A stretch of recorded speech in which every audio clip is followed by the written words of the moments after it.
This episode of the Busted Wide Open podcast is brought to you by Blueberry.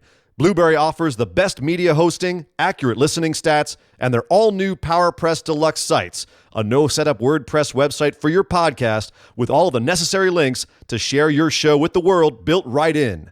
If you currently produce a podcast and are looking for a better media host or looking to start a new one from scratch, head over to orbitaljigsaw.com/BWO and sign up for the best media hosting and a PowerPress Deluxe site to get your first month absolutely free.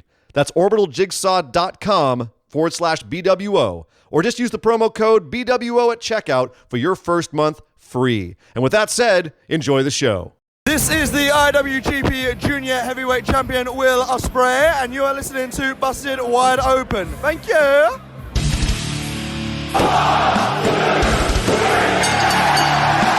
You're listening to the Busted Wide Open podcast, dropping the elbow on the hottest topics in sports entertainment and the world of professional wrestling. With your hosts, Nick Howell and Sir Ian Dangerous. Coming to you from the Orbital Jigsaw Network Arena in sunny Southern California.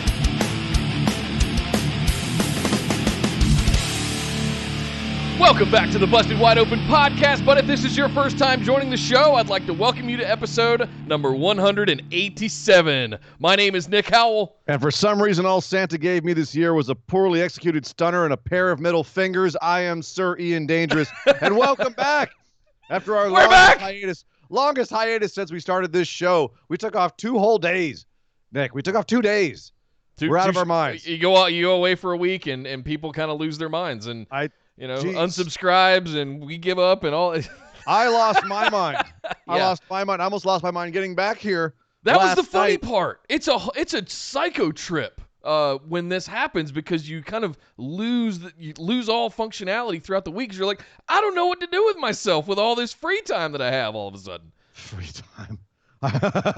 Not around this time of year, my friend. Right. I still didn't have any free time, but it's definitely a lot to talk about today, Mr. Howell. We've got about a week worth of catching up to do, which means either we could have a 14-hour show, or we could just go on a bullet point death march and kind of run down everything that's happened over the last week in case you're using us to catch up. We will help you keep abreast of what's happening. Luckily, this time of year in wrestling, everything kind of slows down as well. So not a whole lot of forward momentum with plots other than like a couple of like main plots in WWE. We got to talk about AEW and NXT last week, but we didn't even have AEW Dynamite this week because this week fell on Christmas Day.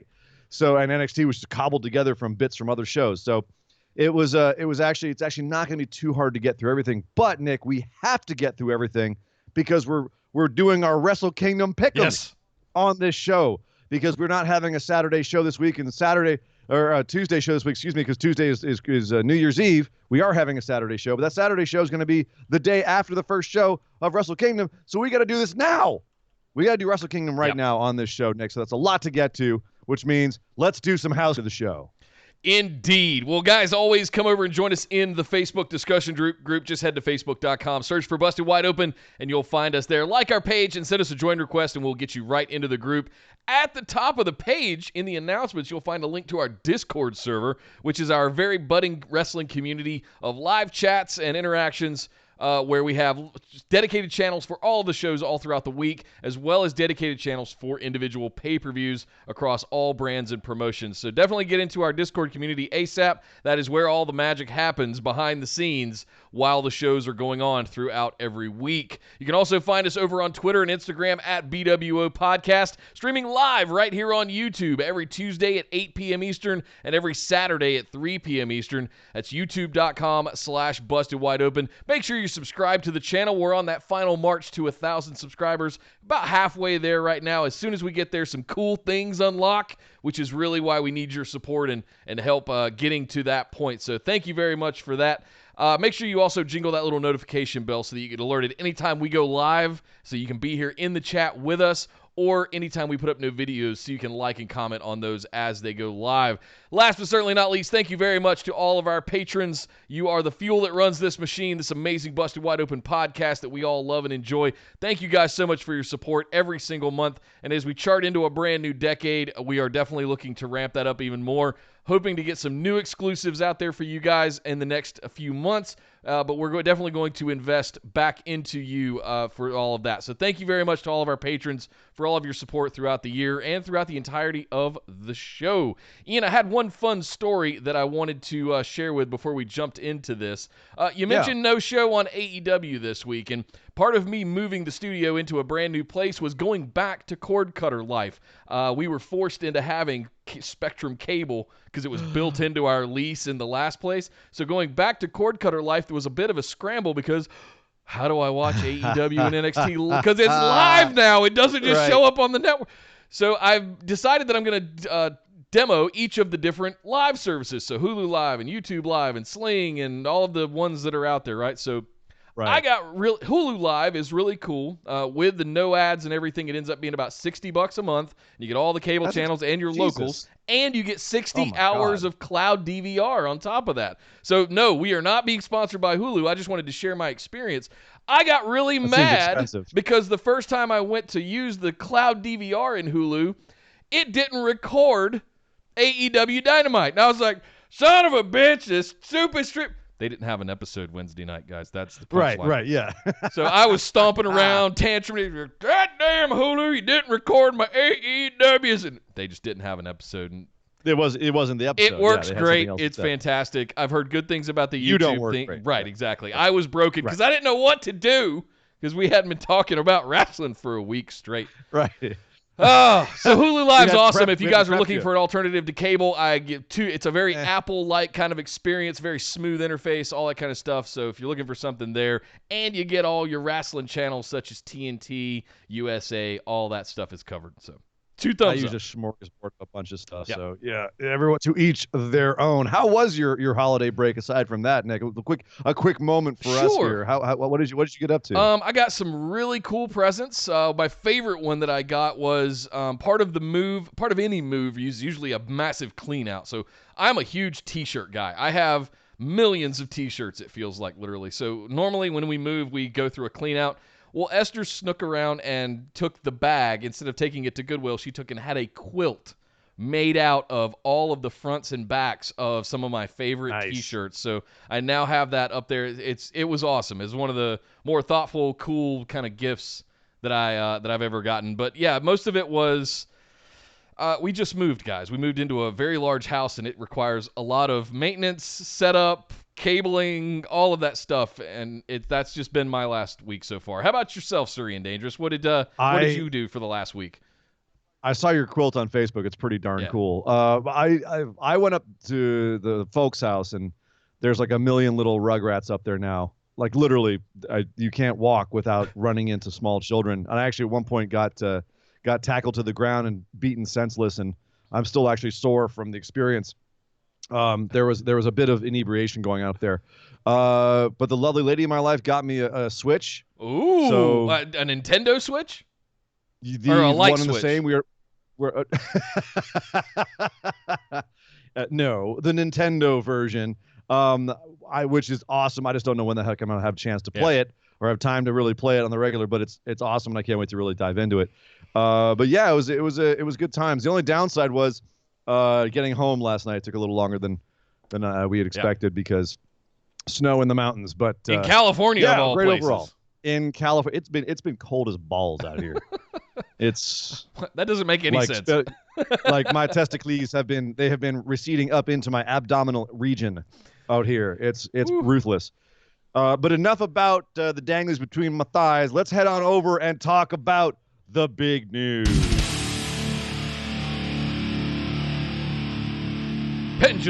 Pendulous is the word I think you were looking for, a la Ricky Gervais.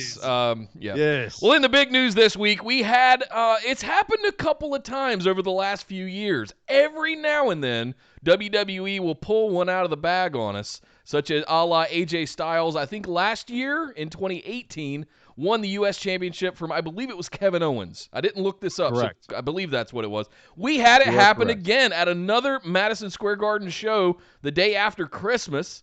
House. I don't want to call it a house show because it's the friggin' Garden.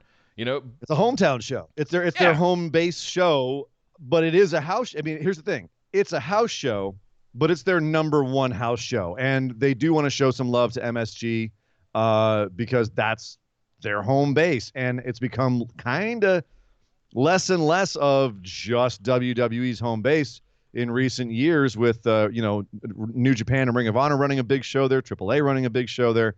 So WWE, I think, has been a little bit worried about their audiences at Madison Square Garden. Been trying to give them something special. So this time they gave them something special indeed. They gave them a U.S. title change, and Rey Mysterio dropped the title to Andrade Cien Almas. Clean as a whistle.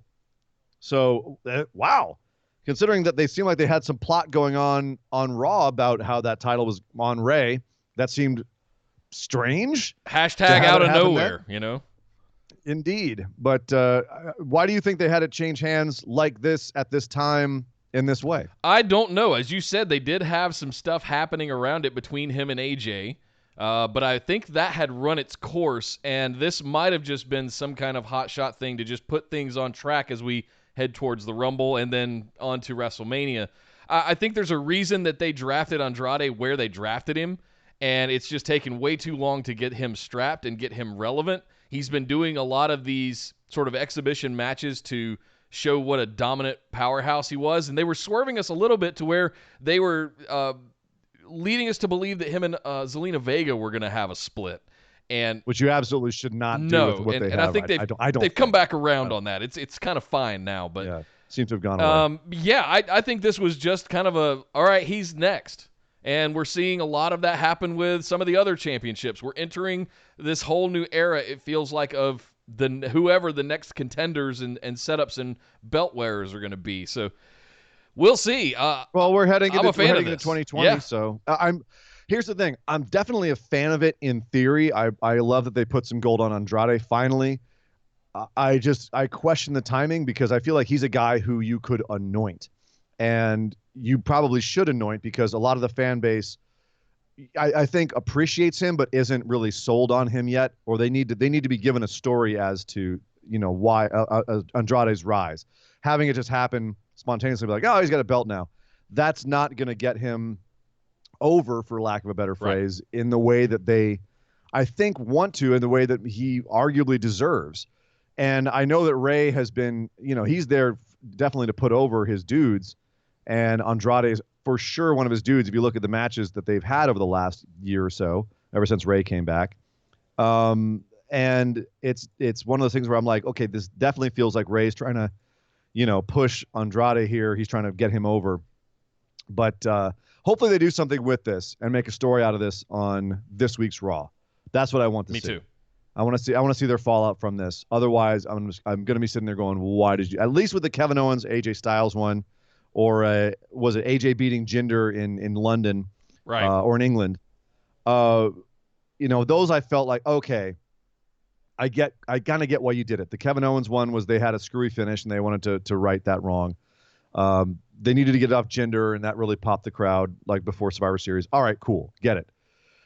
Here, this doesn't make as much sense timing wise, but depending on where they go after this is going to make more sense to me because they have been kind of throwing a bunch of balls up in the air on Raw. We were not sure where they were going to fall with what is now arguably the number one title on Raw because the WWE Championship has been hijacked by the Beast. So curious where they're going with this. A lot of other stuff from this show that feels like they're kind of, well, as we get into more of what we discuss Raw from this week, it sounds like they're spinning their wheels in a lot of things, which is understandable given this time of year. You had the Viking Raiders beating Luke Gallows and Carl Anderson and the Street Profits in a triple threat tag match. Drew McIntyre beat No Way Jose. They're trying to make him look dominant going into 2020. Randy Orton beat AJ Styles. We know they're in the middle of kind of a program right now. Orton RKO'd him, but of course, as we're going to discuss later on Raw, AJ beat him clean. Becky Lynch beat Charlotte Flair and Asuka in a triple threat steel cage match, which sounds like a lot to give away at a house show, but also like, my goodness. Charlotte as the one that actually ate the pin, though. She got the she went for the figure 8 and Lynch rolled her up. Asuka didn't even figure into the finish, which is interesting. Samir Singh won the 24/7 title when he beat R-Truth in a handicap match. And the two Bollywood boys, they pinned each other, and then R-Truth ended up winning it back at the end of the match. Of course. Aleister Black and Buddy Murphy had a match, and Aleister Black won. Ricochet and Bobby Lashley had a match because apparently Rusev had another restraining order set against him by Lana. And Ricochet, I guess, rolled up Bobby Lashley. And Lashley then beat the crap out of him afterwards, which sounds to me like you're pleasing the crowd with the win, and then you're getting Bobby Lashley's heat back. And then Seth Rollins beat Kevin Owens in a no-holds-barred match. No holds! You know how it goes. But get this. At the end of this match, AOP, so Rollins won with a curb stomp. AOP comes out to interfere, and he wins with a curb stomp. They all start beating down Kevin Owens, and Samoa Joe comes out with a kendo stick and makes the save. Very interesting. So it's definitely some previews of what might be coming in the next year, Nick. Yes. The other thing I'll say about Samoa Joe is he had one of the lines of the week, I guess the last 2 weeks, when AOP walks up to him at the desk with his he's sitting down with his headset on, and he says, "If I get up, it's both y'all's asses." Yeah. And I popped hard for that because I was like, "Oh shit, Joe's coming back."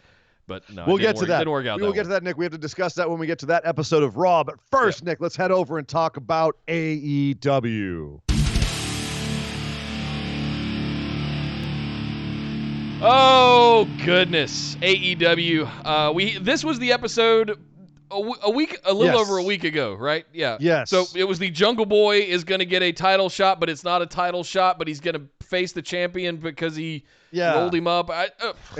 They even made it. They kind of like went with how convoluted it was on the show, where you've got to last 10 minutes, and he lasted 10 minutes. He refused to tap out in the walls of Jericho, so he made it to the 10 minutes, and then Jericho's like, no, give me 5 more minutes, and then he couldn't beat Jungle Boy in the 5 more minutes, so he just stormed off. Like, screw you guys. He got in Jungle Boy's family's face, and screw you guys. The whole match was for the title anyway, and you lost. So it was fun. And I love the fact that here we have Jericho doing what he should be doing, is putting over people at the highest level. Yes. Like Jungle Boy looked like a god here. You know, he didn't have to pin the champ. They figured out a way he didn't have to pin Jericho to look like $1 million. Like Jericho gets away being able to say, no one pinned me. And Jungle Boy gets to say, I went for over 10 minutes with Jericho and didn't lose. So that's great for where he is, given he hasn't won a match in AEW yet. And I think technically still hasn't, because I don't think this counted as a match. I don't know how they're going to rule that. Yeah, we'll see how that shows up on the win-loss record this week. But exactly. That they keep in their lower title cards. But was this the right thing to do, do you think, like with the way they handled this? I was pleasantly surprised by it. I didn't see the whole give me 5 more minutes coming. I frankly knew I had a gut feeling that he would outlast the 10 minutes, and that would ultimately lead to him getting a title shot. But Jericho outside, I guess effectively begging off the ref to give him more time so that he wouldn't get that. I thought it was a lot of fun. And Jericho was Jericho, and right. it really is what made the match. But yes, to your point, throwing the tantrum, tearing up ringside, and saying, "I said you can't beat me. Yeah. You said you can't beat. You didn't beat me." Jacob Jones in the chat says it was officially ruled as a tie. They announced it later during the main event. Interesting. Thank you. So Jericho now has a tie. That could come into play. Mm-hmm. Okay. Well, and Jungle Boy tied the champ. That's true. That's not a loss. A smart ruling in kayfabe. Not mad at that at all. Also not mad at SCU versus the Young Bucks in defense of their tag team titles to close the show. So I wasn't mad at the match, but Nick, we have to talk about what happened afterwards. SCU gets the clean win over the Young Bucks here, as they should. They got to look champs, put them over. Fine, it was a fun match. But then at the end of the match, out comes the Dark Order, lays everybody out. They initiate a couple of new members in Alex Reynolds and John Silver, which was, it was creepy enough, I guess. And then you've everyone like from the back, all the good guys from the back, all the elite run out like one at a time to get kind of swallowed by this mass of creepers. Then I've got like 12 guys in the Dark Order. And the show ended with everyone, all the good guys being out on the floor and the Dark Order standing tall, or rather sitting on a throne of human bodies tall. Couple things about this, Nick.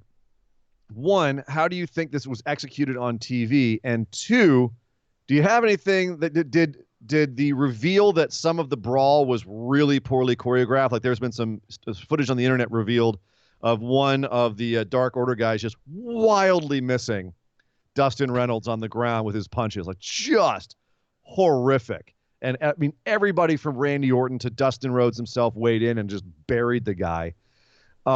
Did this hurt the end of the show? Like, what did you think about all this? I don't know. Part of me kind of dug it. And if I let go of the reins and just kind of eat my popcorn and enjoy the show, I enjoyed it for that. If I start digging into it and nitpicking it, yeah, you're going to find some inconsistencies in there.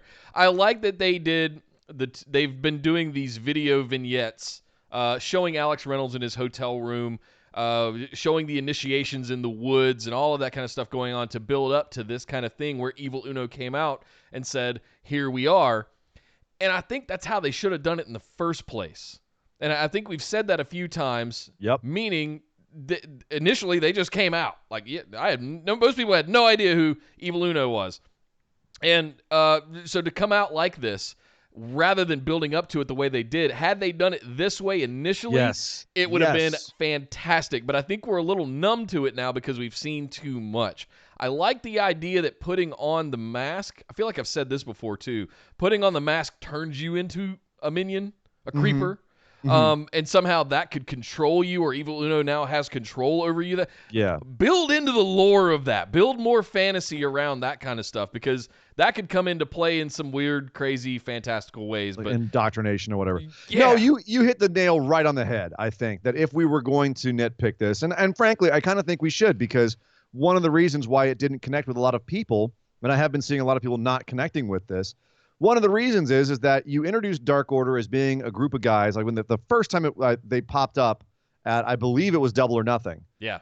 The first time they popped up, lights go out, come back up, and these guys swarm the ring, and everyone's like, oh, who are these guys? I didn't really know who they were, but it was kind of weird. Like they had a whole bunch of guys with them. If you had nothing from them except for those creepy, like cult videos that were popping up the last few weeks, and then this week they come out, they demolish everybody. They indoctrinate a couple of enhancement guys. Your top two tag teams, not just everybody. Your top two tag teams. Yeah. Oh, yeah. And then everyone from the back, and like this massive bodies, like this horde. And then they stab Nick Jackson in the mouth until he's bleeding everywhere. Like you all of a sudden have everyone's attention. Who the hell are these guys? They didn't seem that intimidating the first time they came out, but there was like something that there was kind of like spooky about it. Like, that's kind of creepy. But then you had them job out a bunch of times and look like goons every time they've had a match since then. And then all of a sudden, wait, now they're supposed to come back and we're supposed to take them seriously? So yeah, it was the fact that they showed them off too much between that initial reveal and this. I completely undercut them. And I think that really hurt this. Yep. And I think people would have been a lot more accepting of this if they had just been hidden a little bit more and kept scary. And I think revealing them too much too soon. And this is going to be a theme. We're going to talk about something else in a second here on the show that was, okay, I think, a theme with. But yeah, it was something where I hope that they handle them better going forward, because there's potential there. And this is what we've said. Like, there's a lot of potential there. They just really tripped themselves up with with how they introduced and how they started off with Dark Order. Part of me wants to write it off as just they were excited. If you rewind the clock 6 months back to Double or Nothing, everybody was really excited. In part, they wanted to throw everything out there and just be like, here we are, put your stamp on the industry, look at what we've got. And Dark Order is it's one of those kind of mythological elements, right? That one of the few, if the only one that they have now that they've got the Nightmare collective. Yes. So maybe that's what it was. And it's rookie mistake. Get it, fine, whatever. I watched AEW close out last week, still enjoying it and still thinking that was a really cool segment. Well, I'm gonna flip the next 2 bullet points just to make it kind of relevant here. So let's Okay. actually go over and talk about Cody Rhodes and Darby Allin teaming up against Butcher and Blade. Another team that they introduced, didn't do a good job introducing, and then here Butcher and Blade logged their first loss to Cody and Darby.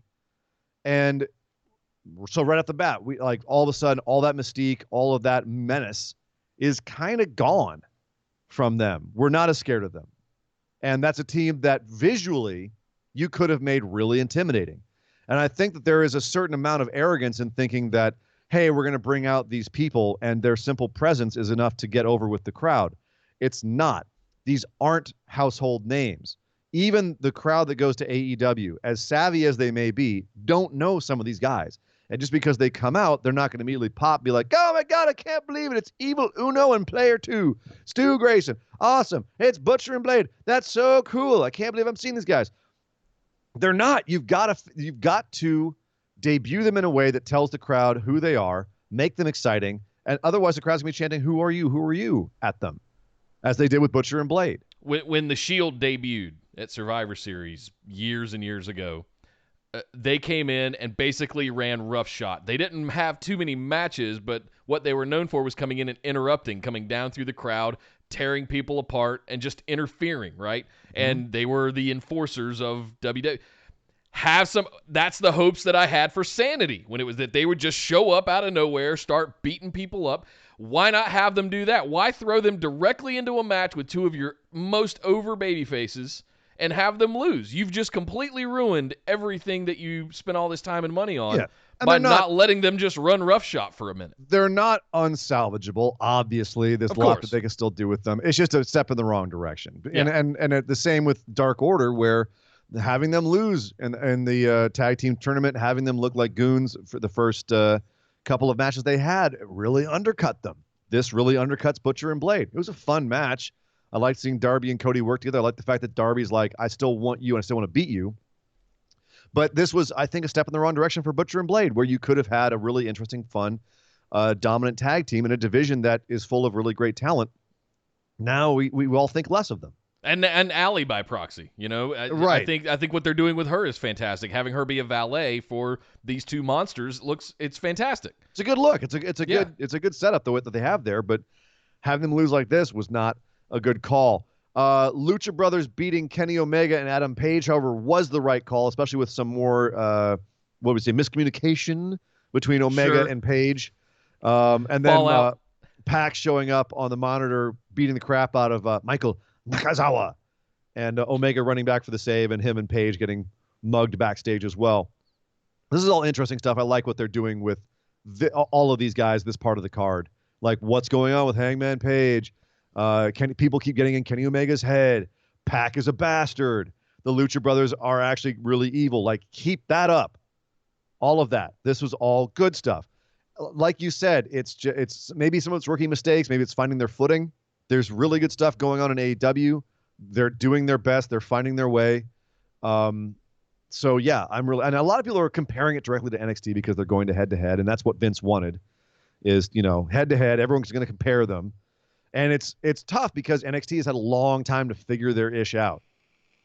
And they're already at full steam, and they've got a ton of great characters. We all know who they are.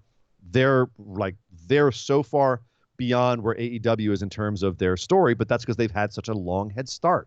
Yep.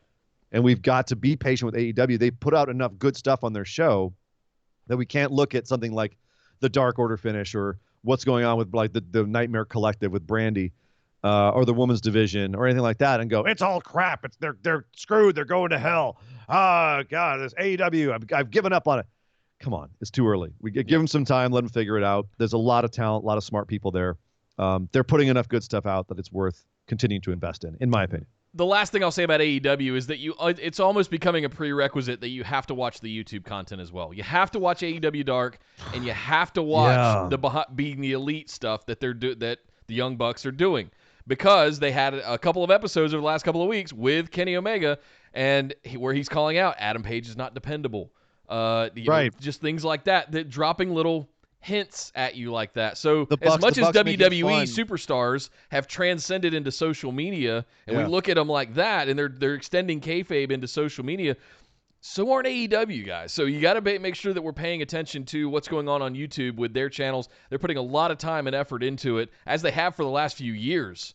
You know, the whole reason Bullet Club is what it is today, frankly, is because the Bucks blew it up. And, you know, all of that. So they had a great, getting room service with so-and-so, whatever.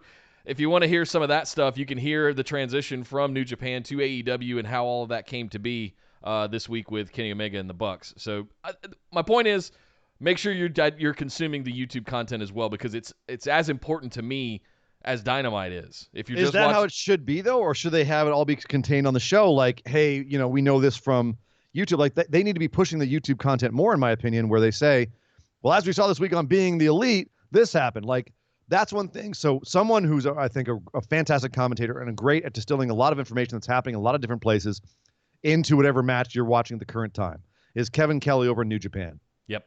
He does a great job of saying, this happened, this happened, this happened, and this happened. And you're fully up on the story for the match. You could not watch New Japan for a year and show up to, like, Power Struggle, and he's going to tell you everything you need to know from 2019 about why you should care about this match in about 60 seconds. But they should look at that and say, this is how we should be introducing our matches. Why should you care? What has happened? When did it happen? So that if people are interested, they can go watch it.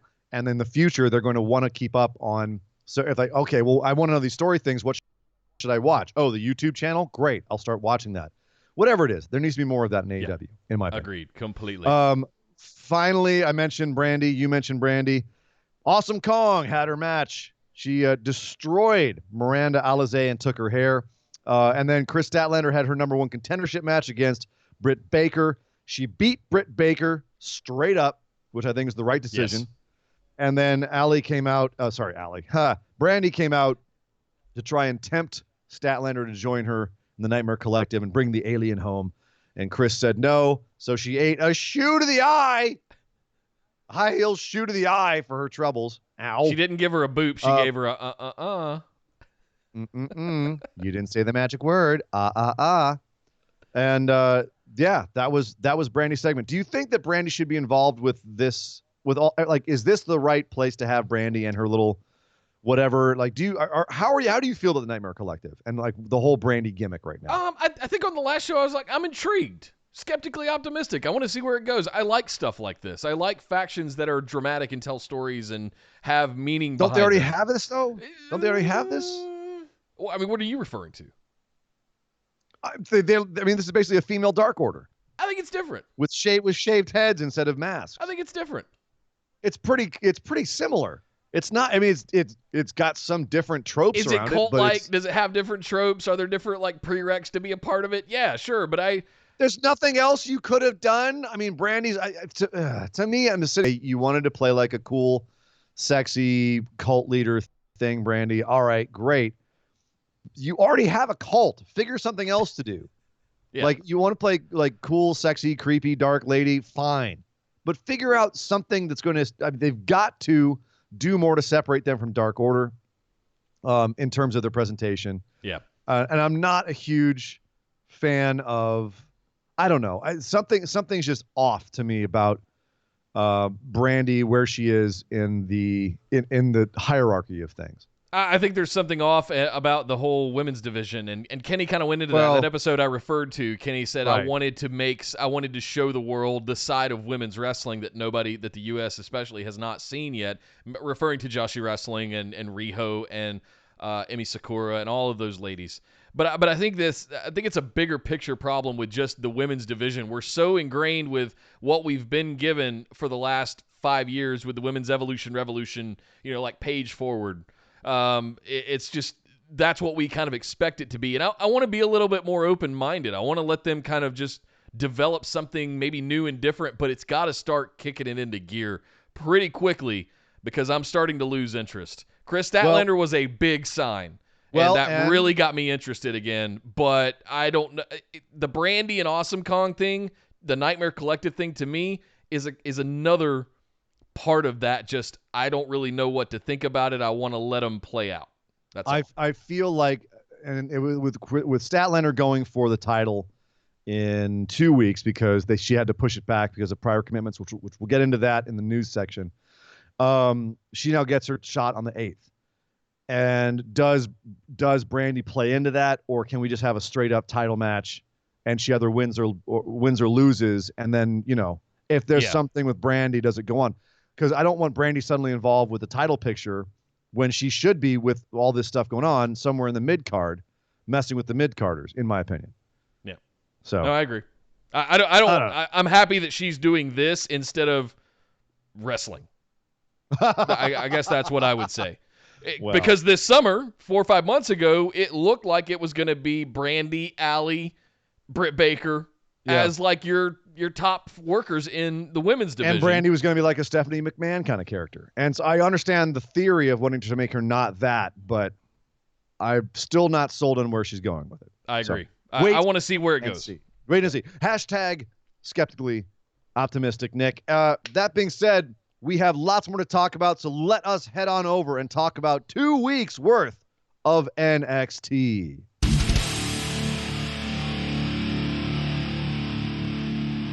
All right, there's a lot to go over here. We got a lot to break down, so we want to start with the December 18th episode, a little over a week ago, about 10 days ago now. Monster episode. Wow. Monster. Wow, episode. wow, wow. They brought their big guns. AEW brought a sort of title match. They brought 2 title matches. They brought the tag team title match, and they brought the Chris Jericho defending against Jungle Boy kind of match. NXT came out with the big guns. Adam Cole defended his championship against Finn Balor, and Shayna Baszler defended her championship against Rhea Ripley in a 1-2 punch of matches. On this show. On TV. This is like we got a pay-per-view last Wednesday. It was a Wednesday. pay-per-view on TV. It was ridiculous. The only thing I'd say that it wasn't a pay-per-view is that the Cole Balor match did not end in like a proper finish. There was a distraction finish here because out came Johnny Gargano. Johnny Wrestling is back, and he's living rent-free in Finn Balor's head. And just as Finn Balor had the match won, he had it won. He had him dead to rights. Coup de grace, setting him up for the 1916. Out comes Johnny Wrestling. And he gets up in his head, and Adam Cole hits him with the last shot. Adam Cole retains the title, and Johnny is coming for Finn Balor's pretty little head. So, yes. Right way to start the show. With a banger of a match that ended with something that made you go, we're getting back to those feuds. Tommaso Ciampa now, his door is wide open for Adam Cole. We can get back to that. And Finn Balor and Johnny Gargano can go and have their past and future of NXT little thing that was starting before Johnny got injured. Very nice. But the way that they ended the show, Nick, was the other championship match, Shayna Baszler and Rhea Ripley. Okay. We've been talking for a while about Shayna's run. Shayna's long run, 415 days, I believe. Which has surpassed Asuka's now at this point, hasn't it? No, Asuka's is still longer. Asuka was over 2 years. I feel like they said something on NXT that it was longer. Asuka title reign. Yeah, find that out. NXT. Let me look that up real quick. All right, I'm going all in and saying Asuka's was longer. Okay. Shayna's is still damn respectable, and it's the second reign. I don't know her cumulative maybe more than Asuka. I'm not sure. But that being said, Rhea Ripley, we've been saying for the last month or two, ever since she first came to NXT, here is someone who finally looks like she could beat the woman who's beaten everybody. And they did a great job building her up with Survivor Series, building her up on NXT, looked like a world ender. And in this match, she overcame everything Shayna had to throw at her, powered out of Akira Fuda, and ended up giving her an avalanche riptide off the top rope, which looked gnarly. Gnarly! God. What a great finish to 1, 2, 3. Rhea Ripley is your new NXT Women's Champion. It happened, Nick.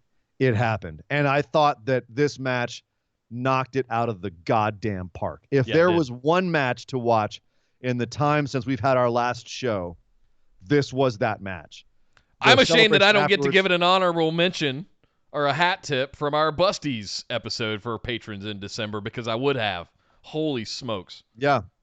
I don't think that I would change anything that I said in our year in review episode for the patrons that we put out last week. Yeah. But this would definitely have gotten a mention. Yeah. And I would have shouted out Shayna a little bit more too for being such a great champ, and a great heel, and just in general. Totally. Yep. There is something when a title changes hands, and there's a huge organic reaction, and the crowd rushed the ring. And I know that wasn't organic. I know it was planned. Like, oh, we're going to have it rush the ring, and she's going to crowd surf on the crowd in the ring. It's going to be a big moment. And it was. It felt awesome. But the way you feel when a bad guy champ loses to the good guy champ, and you're just like, oh, thank God. You got to give some credit to the heel champ. Yeah. Who laid down for the baby. Because they had to establish all the reasons why you wanted the babyface to win. And that 110% happened here. Can I go ahead and well, let me clarify one thing real quick. The thing that I was mixed up about is that Shayna has had 2 reigns, and I think collectively I did That's the math. what I was saying. Yes. 549 days, which surpasses Asuka's single reign of 510 days. Yeah, that's what I was saying. But her last reign was 416 days, almost 100 days less than Asuka's single reign. But collectively, she does have more. It just depends on how you look at it. The second thing I'll say is Shayna Baszler wins the Royal Rumble. Shayna Baszler. I'm already calling. You heard it here first. I'm calling it now. Here's the funny thing is, like, I feel bad for every woman on the main roster if that happens. If Shayna comes in and wins the Royal Rumble, like, I feel bad for every woman who's been like hacking it on the main roster for however long. Poor and Dana Shayna Brooke. comes in. And, she'll be just fine. We'll tell you why later. Yeah. Yes. But no, I feel bad for everyone on the main roster who's like, what the hell, man? You're NXT and you're going to come along. Shayna should win the Royal Rumble and go on to face Becky at WrestleMania. Or as Asuka did when she had her first Rumble, and she went on to face Charlotte, even though she ultimately lost. That was a great moment. I see the same thing playing out for Shayna here. Something like that. I don't know. I still got to kind of think about how this would all play out. But I love the idea of Shayna getting called up at this point because she is legit AF. They need just a mean, dirty, angry, pissed off MMA-style heel on the main roster. They need someone like Shayna on the main roster, I think. They really do. They don't. I mean, Sasha and Bayley being their biggest heels. Even Asuka, like, no one really takes her. Everyone's still kind of like, Asuka's awesome. You need a Shayna Baszler, someone who just is a pure dyed-in-the-wool heel.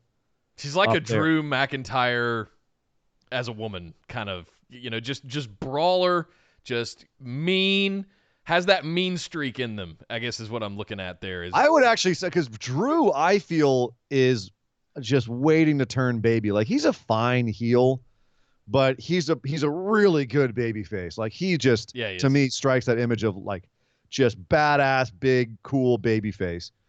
Whereas we'll Shayna, get to that in January, patrons. I don't know if I could ever see Shayna as a face. You could build her as, but it would be real hard. She's such a good heel. I love the clip that came out on the internet recently of her, like, leaving the ring. It was like it was against Candice LeRae. She's leaving the ring, and there's a little kid with like a Candice outfit, or like supporting Candice in the crowd. And Shayna goes up to her and the little kid, and she's like, "Oh, you like Candice LeRae? Are you going to support Candice LeRae over me? Well, guess what? This is your fault." And she goes back to the ring, locks in the Kirifuda clutch on an already down Candice LeRae, and stares at the kid as Candice is screaming and writhing in pain, staring at the kid, screaming like, "This is because of you! This is because of you!" And the kid's just like, It's the greatest, like, kid tormenting I've seen outside of Lance Archer in New Japan. Like, I love it. Like, that's a goddamn heel right there. That's give me that. So give me that on the main roster. Call up Shayna, make it like rocket to the moon. Top heel. Yes. Top heel. All right. Coming down because Cameron Grimes. Other things also happened on this show, by the way. They did. Cameron Grimes had his match against Kushida, and he beat him. Yes, he did. He beat Kushida. Trevor effing Lee beats Kushida. I mean, okay, we got some plans for Mr. Trevor Lee. I see, Mr. Cameron Grimes in NXT. My goodness. Obviously, this is the beginning of, I think, a longer feud, and I think Kushida will end up getting the end of this. And so this is just to make us go, what? Huh? And give Cameron some legitimacy. Definitely woke me up. But it also kind of underlines my theory that I think Kushida might be here to work with the younger talent and kind of get them on his level, because he's a world-class talent. I didn't like the whole video package they did of Kushida where it's like, everything is about love and family. And I thought I was watching some anime thing for a minute where I was it was some samurai lore on Kushida. The only important thing is family. What is this? And it's this kid at the playground and all this stuff. I'm like, dude, you're a wrestler. Get in there and hurt people. But he's wholesome Kushida now. He's not New Japan, like, steaming badass Kushida.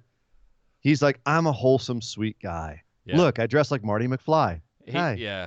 He's totally there to put people over, teach people, be a leader, cool. All of that stuff. Maybe awesome. He might be the new Cassius Ohno. Well, let's not if insult it develops into that way. You know what I mean. He has much better thighs. I love Cassius. I love what he's doing in there too. But he knows how to wear gym shorts instead of traditional trunks. He's not showing off his meaty thighs same way. looks like something I ate at Christmas. We also had Pete Dunne beating Travis effing Banks in another Worlds Collide preview match. Why is Travis Banks the World Collide guy? I don't know. But he lost. Imperium's busy apparently. Love seeing this was kind of a callback to NXT UK versus NXT UK anyway, which is kind of weird. Okay. Damian Priest beat Killian Dane. I guess they're still kind of circling each other. I'm not sure this was just kind of there, but a nice little hard-hitting match between the two of these. Yeah, it was. Io Shirai. Broken ribs, too, allegedly. Well, kayfabe or not, unclear, but some bruised or cracked ribs for Damian Priest. That was made a big deal out of throughout the next couple of weeks. Yeah, but yet he popped up the next week, I'm just saying. Right. Seemed like he was just fine and taking shots from Keith Lee, so yeah.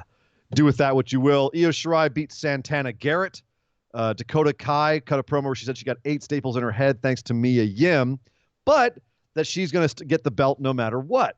So Dakota Kai throwing her hat in the ring for the belt. Do you think she's going to be Rhea's first opponent, or has Rhea's got something else coming at her first? I think Evil Shirai would be a fantastic opponent. It would be a clash of styles. It would be a clash of styles between the two, but one of them has to lose, and that's the unfortunate part. Bingo. Why it wouldn't work. Right. So I want both of them to be amazing, but can you imagine the long feud that if they built it right, if there was a story put around it, if there was a reason they were fighting other than they just one's good, one's bad, then it could be built properly. You've got a story already with Dakota and Rhea. Dakota betrayed them at War Games. Cool. Yeah. There's your story. Done. Bing. And then finally they announced the Dusty Classic, coming back in 2020, which is a good thing because there's no tag teams really right now in NXT. Yeah, we need to farm some new talent. Yeah, they gotta throw some new guys up there and make some other guys look legitimate. This might be your year, Nick. The Forgotten Sons might be able to take it this year. And the rest of us throw up in our mouths. This week's show, 12/25, Christmas. Oof. Christmas show. It was a bit of a mess. Well, it was cobbled together from a lot of different things. You had a couple of debuts. You had a couple of matches that were taped at the same time as SmackDown. It was an entertaining show, but it was running unopposed. I mean, there was no AEW as you found out, Nick, the hard way. But it was entertaining enough. There was some fun stuff. Austin Theory, the former Evolve champ, maybe current Evolve. Shoot, I don't know if he's still the champ. No, I don't think he is. Former Evolve champ, Austin Theory. Yeah, I think he's former. Looked like he was chiseled out of stone. That dude looks awesome. Yeah, it's like they cloned Finn Balor. Right. No, well, except made him actually huge. Except 5'2" Finn Balor, 120 pounds soaking wet Finn Balor. Right. Right. Yeah. Well, he's a jacked boy. He had a match against Roderick Strong for the North American Championship, which was really good, as you would imagine. How does Austin Theory? I guess it was the Open Challenge, right? So it doesn't matter. But I mean, debuting new guys, okay. It's on TV. It's a Christmas special. It's okay. But I'm like, if you're gonna do an Open Challenge, like Velveteen Dream, I hear is doing okay. I halfway expected that to be the answer to the Open Challenge. If I'm being that's what I was expecting. Austin Theory coming out, I was like, oh, okay, this ought to be a good match. So it was fun. 6 foot tall, big beefy boy come out and had a good match with Roderick Strong. So that was good stuff. Shotzi Blackheart, who we also like from the Indies. Oakland's own, by the against way. Oakland, you're damn right. Hometown girl against Bianca Belair. Fun little match. Not really much to it. Just, hey, it's Shotzi. Okay, cool. Yeah. Big video package course, building Bianca up, too, by the way. Oh, come on. She's also a like, hey, woman. Remember me? I'm Bianca Belair. I'm the strongest one here. I'm the EST. I'm like, right. Okay. I don't know what they're going to do with Bianca at this point. They haven't pushed her over the line yet, and here comes Rhea Ripley swooping in, and now what are you going to do with Bianca? Well, a weird question, Nick. With the amount of female talent they have now, should they have a mid-card female belt? Yes. 100% yes. Or if you want to get super progressive, allow the North American to be intergender. You know, we're seeing it happen over in Impact. Well, woo! That's big words. Yeah. That's big words. I could see that happening. We also had a match. Keith Lee teamed up with Leo Rush to face off against Damian Priest and Tony Nese. What a random match this was. This was so fun. Damn, it was fun. And Keith Lee got to reenact his I'm stepping up from outside the ring to loom. I'm going to loom menacingly from outside the ring on you. Can we just talk about on Damian Priest his entrance with a Santa hat on? His entrance, he comes straight out of catering with a paper plate of Christmas cookies, wearing a Santa hat that you didn't see because he comes out with his normal hoodie on, that he like a boxer kind of overshadowing his head, pulls it off to reveal the Santa hat, and has a paper plate, not even like a plate, not even a platter like the New Day. It's a paper plate from catering with some cookies on it. They couldn't wait for Keith Lee to get to main roster to turn him into the largest member of the New Day. They couldn't even wait until then. Keith Lee might be the biggest thing happening in wrestling going into 2020. No, NXT maybe, but not wrestling. No. Good. I love me some it's been a long time since I've seen somebody rocket ship in a matter of a month like he has. People just found out what you and I already knew, Nick. What's that? He is limitless. Yes. He is the limitless one. I am basking in the glory that is Keith Lee. It's impossible to forget about Keith if you don't know about Keith. So that's what I'm saying. Right. Yeah, you know what I'm hinting at there. You know what I'm hinting at there. Yep, But no more singing in 2019. We're saving the singing and the curse words for 2020. I'm not allowed to swear until 2020 either. So just wait till Jackson Riker wins the Royal Rumble, and then he's going to go off. But then I lose all of my curse words for all of 2020 at the Royal Rumble. That's too soon. Works out great for me and the listeners. No, Nick. I know. It's terrible. That's terrible. I want to have at least some F-bombs to drop throughout the rest of the year. You got to save some for Backlash after Mania, because that's always a dog shit show. I gotta save some for Roman Reigns beating the Fiend at WrestleMania. Exactly. Did Keith Lee have to kill Tom Phillips? Did he have to? Like, what did Tom Phillips ever do to him? I don't know. Pounced Tony Nese over the desk so hard, Tom Phillips takes a whole Nese right in the face. That just all 8 abs at once. Merry Christmas, Tom Phillips. Hope you like your broken collarbone. Yep. No, okay. What was it? Beth Jack Phoenix Gallagher also had a fun call on here when Tony Nese came out and said each of his abs have their own Twitter accounts. Is that a real thing? Is there really Twitter accounts for Tony Nese's abs? That's Beth Phoenix hanging out with Mauro Ranallo too much. That was awesome. Trying to come up with funny lines. She's getting a lot better. Just progressively. She's been fantastic. Absolutely. Well, she's sitting there with some great guys to learn from. So she's getting real good. What? Not right. She's not learning from Corey. Jack Gallagher had a match with Swerve Scott, put him over. Jack kind of feels like the other. Jack feels like the cruiserweight Cassius Ohno to me right now, because he keeps putting guys over, but he's really good. And Swerve Scott, they definitely have their eye on him, I feel. Candice LeRae defeated Tainara Conti. Great. Dominic Dijak. Sorry, thank you. Dijak beat Bronson Reed in a nice, fun little heavy-hitting match. Poor Dijak. Keith Lee's off to the stars, and everyone, you know who they forgot about? They forgot about Dijak. Yes, Don't you forget about Dijak. Yeah, that's really more what it is for me. Don't leave me behind, Keith. Poor Dijak. The Monstars must remain. Somewhere. But a couple of very entertaining, although, on one NXT, like, a title change, major title change hand, huge reign came to an end. The next NXT, it's fun. It's Christmas. Have some cookies, drink some spiked eggnog, and have some fun. But, Nick, that was not the case over on the main roster. Good Lord, lots to talk about over there. So let us head on over and talk about WWE's Monday Night Raw. Samoa Joe, ladies and gentlemen, in case you weren't paying attention, is kind of a badass. Don't you forget it. No, it's only for Keith. It's only for Keith. Stop. Only for Keith. You just trigger me. I just start going when you start clapping. I was like, yeah, I'm going with it. Whatever. Like a trained seal. Or, don't you forget about Keith. You are correct, sir. Samoa Joe is a badass. This was how long have we been waiting for badass face Samoa Joe? He's been killing it up there on commentary the last few weeks. Killing it. And one of the things he's been doing is talking about the real motivations behind Seth Rollins and AOP. And Seth's here, he's got this feud going with Kevin Owens. Mojo Rawley is somehow involved as well. Sure. And Kevin Owens beats Mojo Rawley. And Rollins and AOP come out to confront him. And Owens lays out Rollins with a super kick. And so they all beat down Kevin Owens. Kevin Owens gets beaten down for his temerity.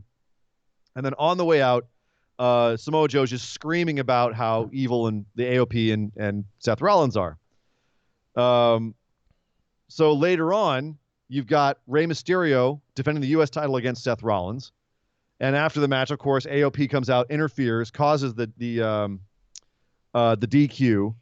And as they're beating down Rey Mysterio, they beat him all the way up the ramp. And they want to put him through the announce table. And Samoa Joe says, no. Come on, man. I'm sitting here. I don't want it. If I get up, as you said, Nick, if I get up, it's your asses. It's both y'all's asses. So they go, okay, well, Ray's already down. So Seth, you finish off Ray. He does, finishes him off with the curb stomp. And Akam and Razar go for Samoa Joe. And Joe puts up a good fight, but ends up getting put through the table despite himself. Yep. So Kevin Owens and Samoa Joe, and possibly Rey Mysterio, depending on what the deal is after he lost the U.S. title to Andrade in the house show at Madison Square Garden. He did also hand the bat to Kevin Owens. There's if they're going to involve Mojo Rawley, it makes a lot of sense that they would involve Rey Mysterio as well. Mojo Rawley. What? Wait, what? Whoa, hold on. What's your logical theory behind Rey Mysterio being? Well, if you got Rey. Well, remember how it all played out, but when Seth turned, Kevin saw Rey, says, "Hey, have you seen the AOP? I'm looking for him." And Rey says, "No, I haven't, but here's your bat." The very next person he went up to was Mojo Rawley and said, "Have you seen the AOP?" And so then, by proxy, Sami Zayn could get involved in this whole thing because Sami Zayn brought Mojo Rawley down to the ring where Kevin hit him with the stunner. So the anomaly that I have no idea what's going on is what are they doing with Mojo Rawley right here? Everything else kind of makes sense. You just said Mojo Rawley's going to be involved because Ray's involved. I thought I'd made. No, I said Ray involved because Mojo's in. If they're going to involve Mojo, Ray's the one that gave him the bat. So, but why are either one of them involved? Frankly, as far as I'm concerned, Ray I could see being involved because he's the one that gave Kevin Owens the metal pipe, and that pissed off Seth Rollins, and so now he's got it out for Ray, which is why they had the title match. He's pissed off at Kevin Owens for obvious reasons. And now Joe got in their way, so boom, 1, 2, 3 versus 1, 2, 3. What is Mojo? Where's Mojo fit in? How do you figure Mojo fits into this? Mojo's just there to stir the pot a little bit with Kevin Owens on this week. He's out and back to main event next week. I thought I'd made it through the rest of 2019 without any hashtag Nick booking. But here we are. How do you figure Mojo's? Okay. Mojo might be in there just to, give Kevin Owens a match like he did on the show. That's it. Sure. I don't think he has anything to do with the feud. Do you agree? I don't think he does, and I don't think Ray does. Okay. What else is Ray going to do? I have no idea. Oh. I want this to be about Owens, Rollins, and AOP. And you stop overbooking shit, WWE. Coming from Nick, that means a lot. You just overbooked them from what I think they're going to do. Like, I think that's going to be like you're going to have Ray, Joe, and KO against AOP and Seth Rollins. Like, just some sort of, all those guys having different relationships there. You're overbooking it by including Mojo. Well, you know what would be great is if Mojo were involved. And maybe Sami Zayn, too. No, What? that's not what I said. Oh, my God. You're taking it so out of context. Okay. I said the reason you said you don't really know what Ray's going to be doing as part of it, but Mojo's involved because Mojo's doing X, Y, and Z. And I said, well, if Mojo's involved, so shouldn't Ray? Ray's the one that gave him the pipe in the first place, so it makes more sense. I digress. Ray should be involved. Mojo shouldn't. I don't think either one of them should, but whatever. Okay. Make it about Seth and KO with the two goons running around roughshod. Then where does Joe fit in? He's a commentator. Leave him on commentary. He's killing it up there. You don't want Joe back in the ring being face Joe Badass? Can I say something scary? Wielding a kendo stick? I don't know if I do. Oh, Nick. What am I, Dio Madden and the King Lawler, and we've had Samoa Joe for the last month? I mean, yes, we've been blessed by Joe's presence on commentary, but don't hamstring the guy. You're lucky Christmas has already passed. You'd have gotten coal for saying that.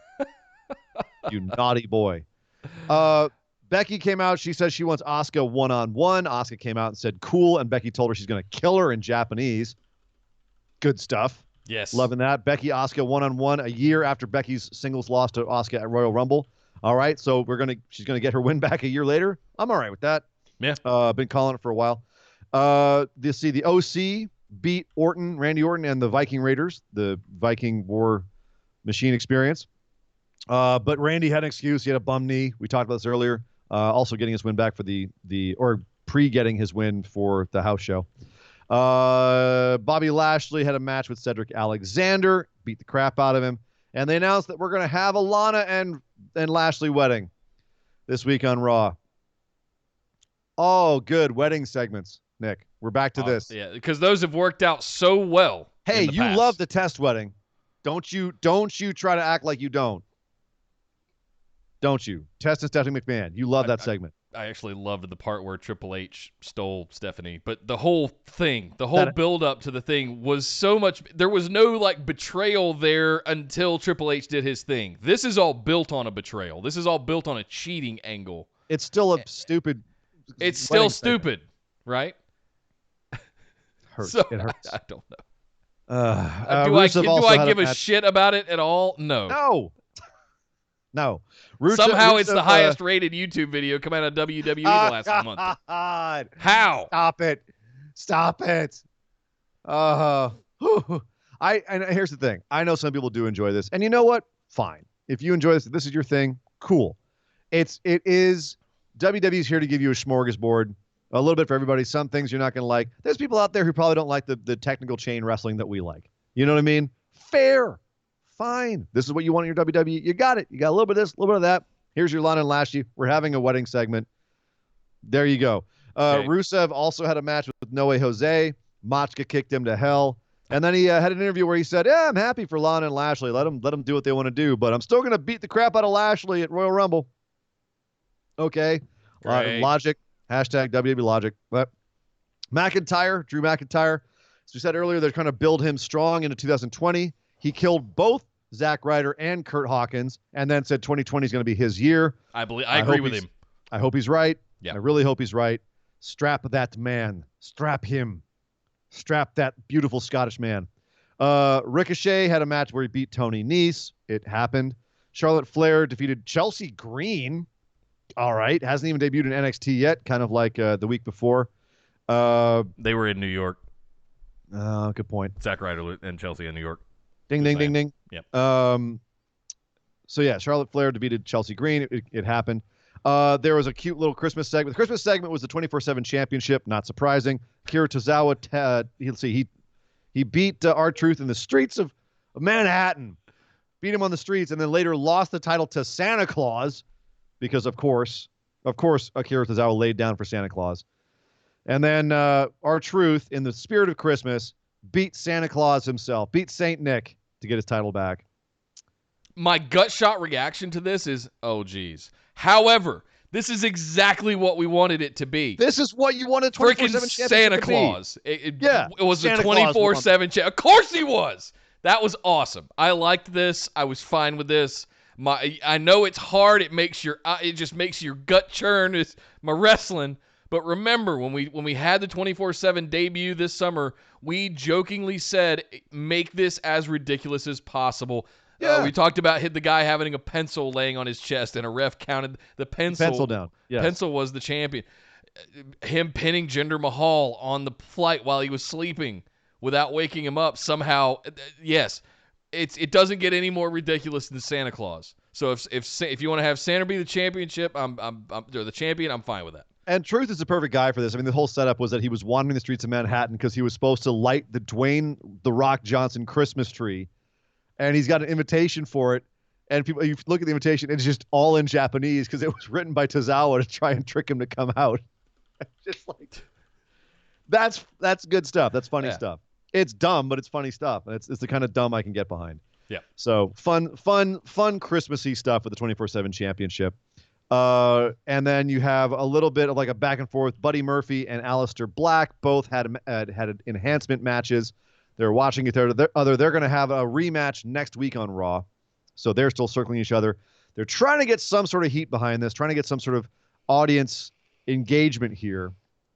And the problem is that they never really did a good job of establishing these guys in the audience's mind.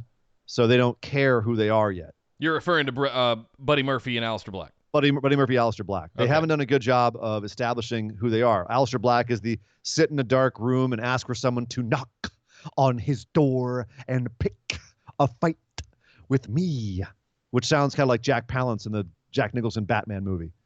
You know, you are my number one a guy. You know, I'm just waiting. He played, was it Murphy that he played in Young Guns? I think was the other. That's one of my other favorite Jack. Or overacted Jack Palance roles. Overacted. Pick up the gun. Yeah. Pick it up. But yeah, so that's Aleister Black to everybody. He's not the like awesome black metal dude from NXT. Buddy Murphy isn't the baddest ass cruiserweight in the cruiserweight division. He's not Techno Viking anymore. They took his Techno Viking away. Yeah, he's not Pac 2.0. Yeah. You know, he's just a dude. But yet we're supposed to care about them. They've completely bungled these guys, and they're going, I don't know, why aren't they getting any reaction from the audience? I don't know, can't imagine why, guys. Dean Ambrose. Sorry. And then finally, Eric Rowan came out with the damn cage again and beat an enhancement guy. He's becoming the Lacey Evans of the winter. Oh, boy. Comes out and does his catwalk with his cage and beats a guy and leaves. So There better be something jaw-dropping in that friggin' cage. I almost did one of my F-bombs. I haven't used all of mine for the year. I've said it's a skunk. What do you think it is? I think it's going to be something that's an older relic of sorts. Maybe the sheep mask. I think it legitimately. I hate it. But it's probably going to be the sheep mask. How disappointed would everyone be? It's going to be awful. It's going to be awful. No, if it is the sheep mask, how disappointed is everyone going to be? Like really all of that for the sheep mask again? There's rumors circling that we said we were going to introduce somebody. There's going to be a family member joining the Firefly Funhouse. Are we going to go back? Is the Wyatt family going to somehow come back as Wyatt Family 2.0, but under the Funhouse Bray? I don't know. I think it's the sheep mask. I think it's something to do with his lore with the Wyatt family.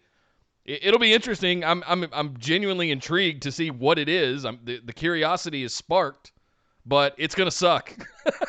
Yep. I'm pretty sure we're just gonna be like, oh, all right. After well, all shit.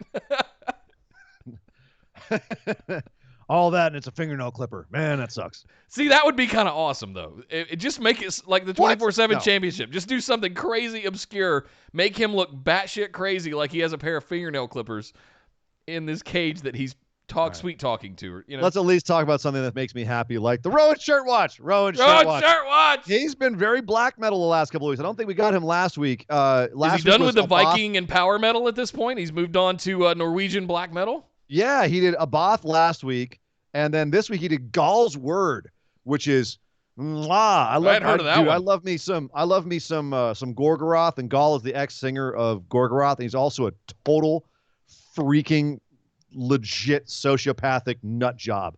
I've seen some documentaries about him. He's nuts. But we're not here to talk about black metal, although that's some good stuff right there. Yeah. And I was listening to some serious black metal over the Christmas break.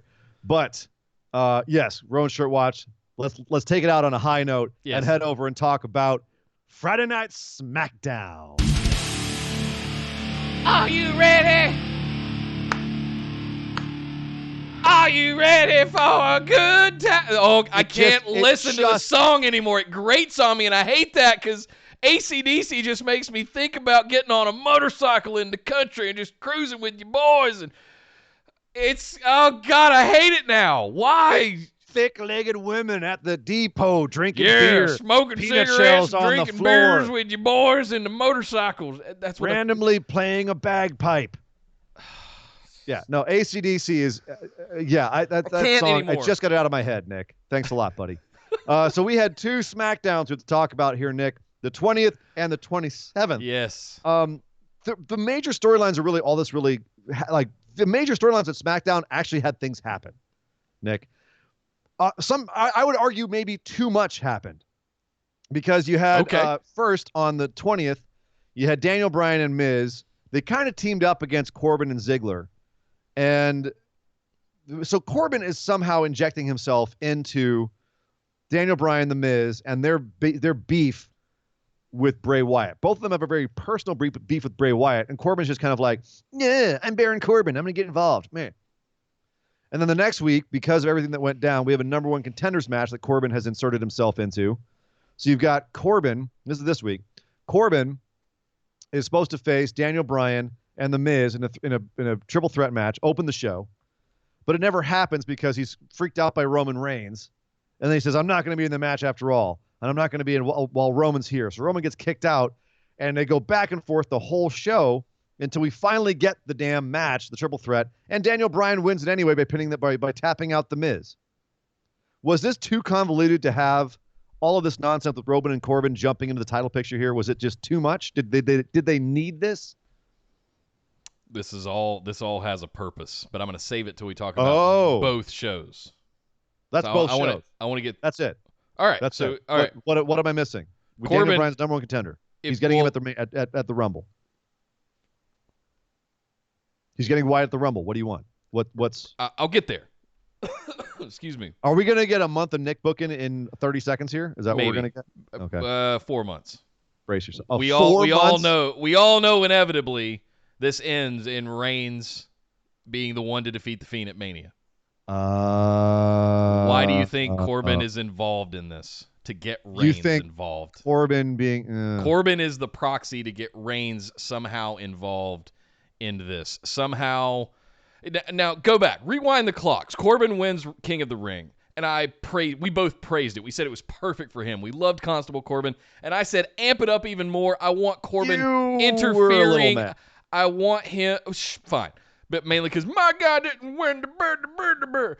That's all. I don't like how the King of the Ring has become goofy. Meh. And here he's getting a massive push, and the King is on everything. Yes. And I said amp it up a little bit more because I want to see the King have a purpose and have him interfere with stuff. I take that back. I hate it. I don't want him interfering with the stuff anymore because it's taking over what was amazing all throughout the year with The Fiend and Bray Wyatt. The last 2 weeks have been nothing but Baron Corbin dealing with Reigns off to the side, but somehow inserting himself because he's King of the Ring in this number 1 contendership maelstrom that's going on with Miz and Daniel Bryan after, like you said, they've had very personal things happen. Somehow Baron Corbin, I'm King of the Ring. I'll come down on my sedan with my court jesters, the King's Court, and somehow try to fend off Roman Reigns while I get involved with this. My crazy tinfoil hat thing is that this is just all about getting Roman Reigns and The Fiend together longer term. Like Daniel Bryan there's no way Daniel Bryan's winning at the Rumble. I hate saying it because usually your booking gives me hives, but this is one where I think that you might be right. How do we get Reigns to The Fiend? How do we get Reigns to The Fiend? In 4 months? That's really what this is about. Can you imagine how mad we're gonna be when Roman beats? I'm already kind of mad about it. Like Daniel Bryan shaved his beard and his head just to make The Fiend look that much of a killer all of this pomp and circumstance around the Fiend and Funhouse Bray and the Miz and Fiend match that we just had that was great and one of the most character-driven psychological performances I've seen in as long as I can remember. This is all just to get Roman Reigns in front of Hyperbole, the thy Fiend. name is Howell. No, but that's you're right. But talk about like not keeping it in your pants. If you're going to go straight to, all right, Roman's going to beat the Fiend at WrestleMania. Like, I'm hoping we're totally off base, and they don't want Roman to beat the Fiend at WrestleMania after all, and they're going to get a whole different program. Please prove me wrong. Please make me look crazy by have saying mercy, this. old man. Have mercy on us. Let us be. Come on. You told us we were the real authority. Yeah. Right. Oh, my feelings. The other couple of major-ish storylines we had going on in the two shows. Shinsuke and Cesaro, the Intercontinental Champion and Cesaro, got beaten down by New Day on the 20th. And then Strowman came out to wreck them at the end when they were doing a little beat down on the New Day boys. So the next week we got a 6-man tag. We got Sami Zayn, Cesaro, and Shinsuke Nakamura versus New Day and Braun Strowman. Now we've known that they've been wanting Braun Strowman to go for Shinsuke's IC belt for a little while now. He just had I think it was a back or hip injury or something that was nothing major, issue, but I believe. But nothing major, but he's had to recover from it, which is fine because it's the holiday season, so they can just slow play this. Do you see Strowman Shinsuke at Royal Rumble? And I don't know if we'll get it that soon, but I think we were in Discord chatting during SmackDown last night, and in the middle of this match, I went, yes, ramp it up. Here comes this is all build just to get Strowman and Nakamura, and ultimately Strowman does pin Nakamura after a running power slam at the end of this match, and I was just like, yes, all right, let's kick it into gear on the road to WrestleMania. They could build it to where it's a dethroning kind of match at WrestleMania. They could have this go back and forth. They got to do a lot of build with Shinsuke because Shinsuke doesn't feel special at all right now. Nope. But the hunch is they're just going to yank it off of him and give Braun some other feud. McIntyre! Sorry. Yeah, dude, if you have Braun McIntyre for the IC belt at WrestleMania, you have my attention. Braun wins the belt over Shinsuke, and then McIntyre and Braun get into a feud. Yeah. Cool. I wanted it for the Universal, but I'm not mad at the Fiend having it. That's a whole other thing now. Well, I'm still not happy that he's got the belt. He doesn't need the belt. Anyway, that's a whole different topic of conversation. Yeah. Bayley had a match with Dana Brooke, beat her, and then there's a beatdown afterwards. Lacey Evans came out for the save and called out Sasha for being a tramp. Oh my goodness, you trashy tramp! I'm Lacey Evans. I'm a good girl now. And then the next week we had a tag match. Well, hang on. That first week, the hero of that was Lacey's daughter. Did you see that performance at the rail? Yeah. By her daughter just swinging at Sasha Banks and talking at her and just going off on her. She's been following mom's lead there. Yes. Yeah, that girl is. I have to think backstage. They were like, "Ooh, dang, have her be part of this feud." And they're now going for the wholesome Lacey thing, where she used to be a Marine and she's a mom and everything else. They're turning hard into that. So this week, last night, they had for some reason another episode of Moment of Bliss with Alexa Bliss and Nikki Cross. Speaking of wholesome, and we bring out Lacey Evans to do exactly what you just did, and to how dare that Sasha Banks, and she talks to my daughter. When I was a Marine, we didn't do that kind of stuff. I'm like, why did you debut Lacey like this in the first place? And then she got in the ring and broke out all of her NXT shit that we used to rave about when she was in NXT. I was like, why didn't you do this with? Why'd you make her walk down a goddamn ramp for 6 months straight? Maybe she had to go backstage and train with Natalya. I don't know, but this is definitely it's a good look for Lacey right now. I agree with you. Like they're doing like. We were all kind of like, all right, I guess Lacey's face now, but it's working for her. Like, call a spade a spade. It's working. It really is. This is what they should have done with Lacey in the first place, and they're hitting a little bit of a stride right now with her. And yes. Keep it going. Lacey's a really good heel, though. It's just that it kind of exposed a lot of her greenness the way they were booking her. Like, immediately in a title challenge against Becky, like, that was too much too quick. That was incorrect. But having Lacey the debut as a heel was not a bad idea. Yeah. Going so far overboard with the Southern Belle catwalk gimmick, that was also a bad idea. But it wasn't a bad idea to have Lacey come out as a heel. What they're Facey doing Evans now, is though, what we're calling her now, by the way. Facey Evans. Facey Evans. Yeah. Facey Evans. I'm not mad at this. Okay. I'm not mad at what they're doing with Lacey. The only weird thing is that Sasha and Bayley don't feel important at all. Again, they're They keep the winning, top though. women.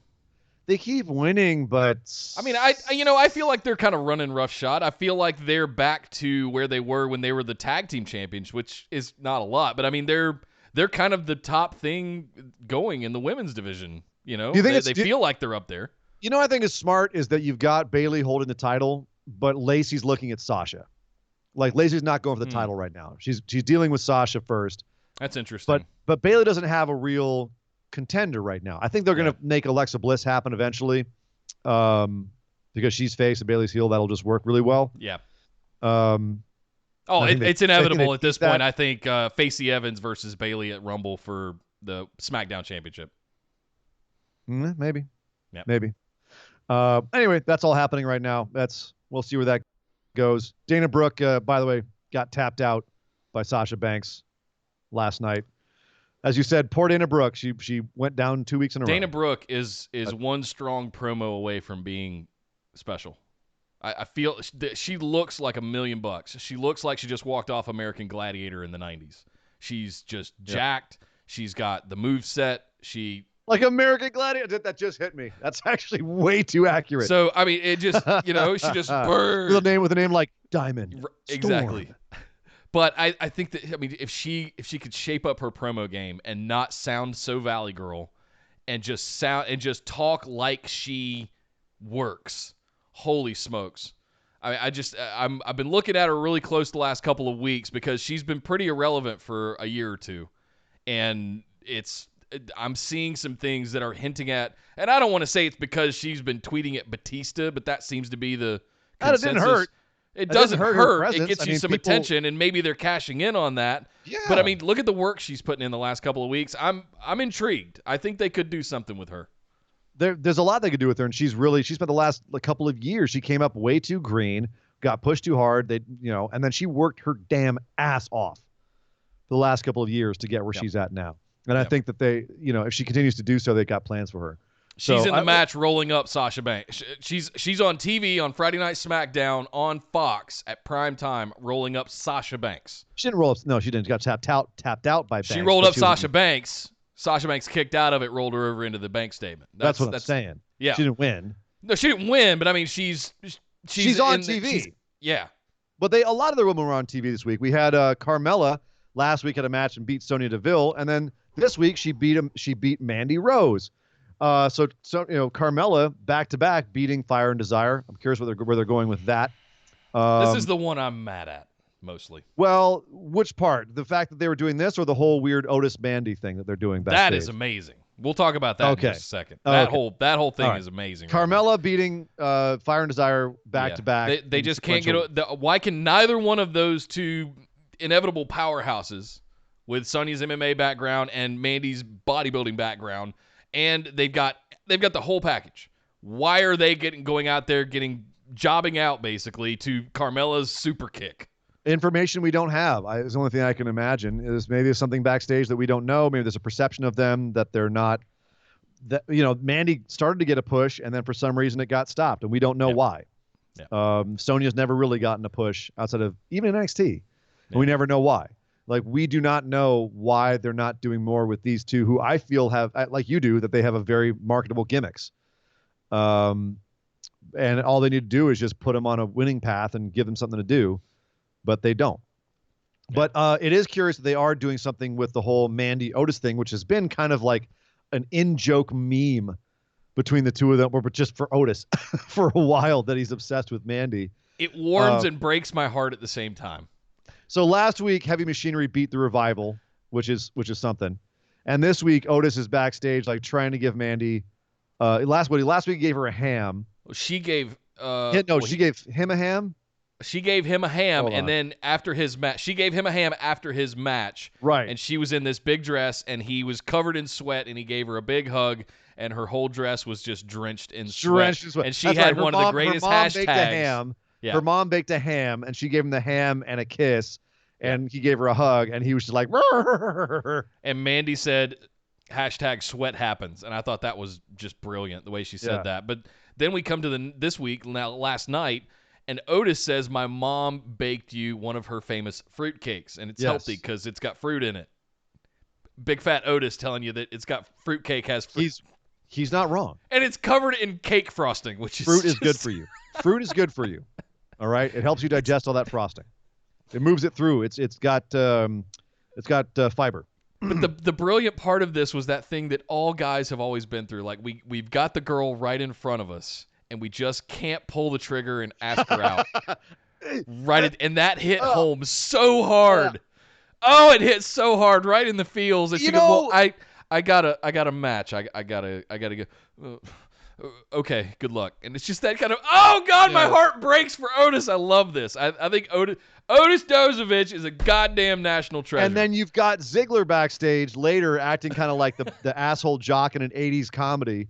He's like flirting with Mandy Rose and saying, oh yeah, Otis gave everybody a fruit cake, and then someone found a roach in it, and then he goes and steps on the cake, and then takes out with Baron Corbin, and Otis finds the smashed cake later, and it's just like, the little like sad guy in the 80s romantic comedy where like you could almost see his little fat heart breaking, and this is about as pure as WWE, like just pure and wholesome. This, other than the Fiend stuff, this might be one of the best things going on. Otis Dozovich might have the best thing going right now on SmackDown. I'm serious.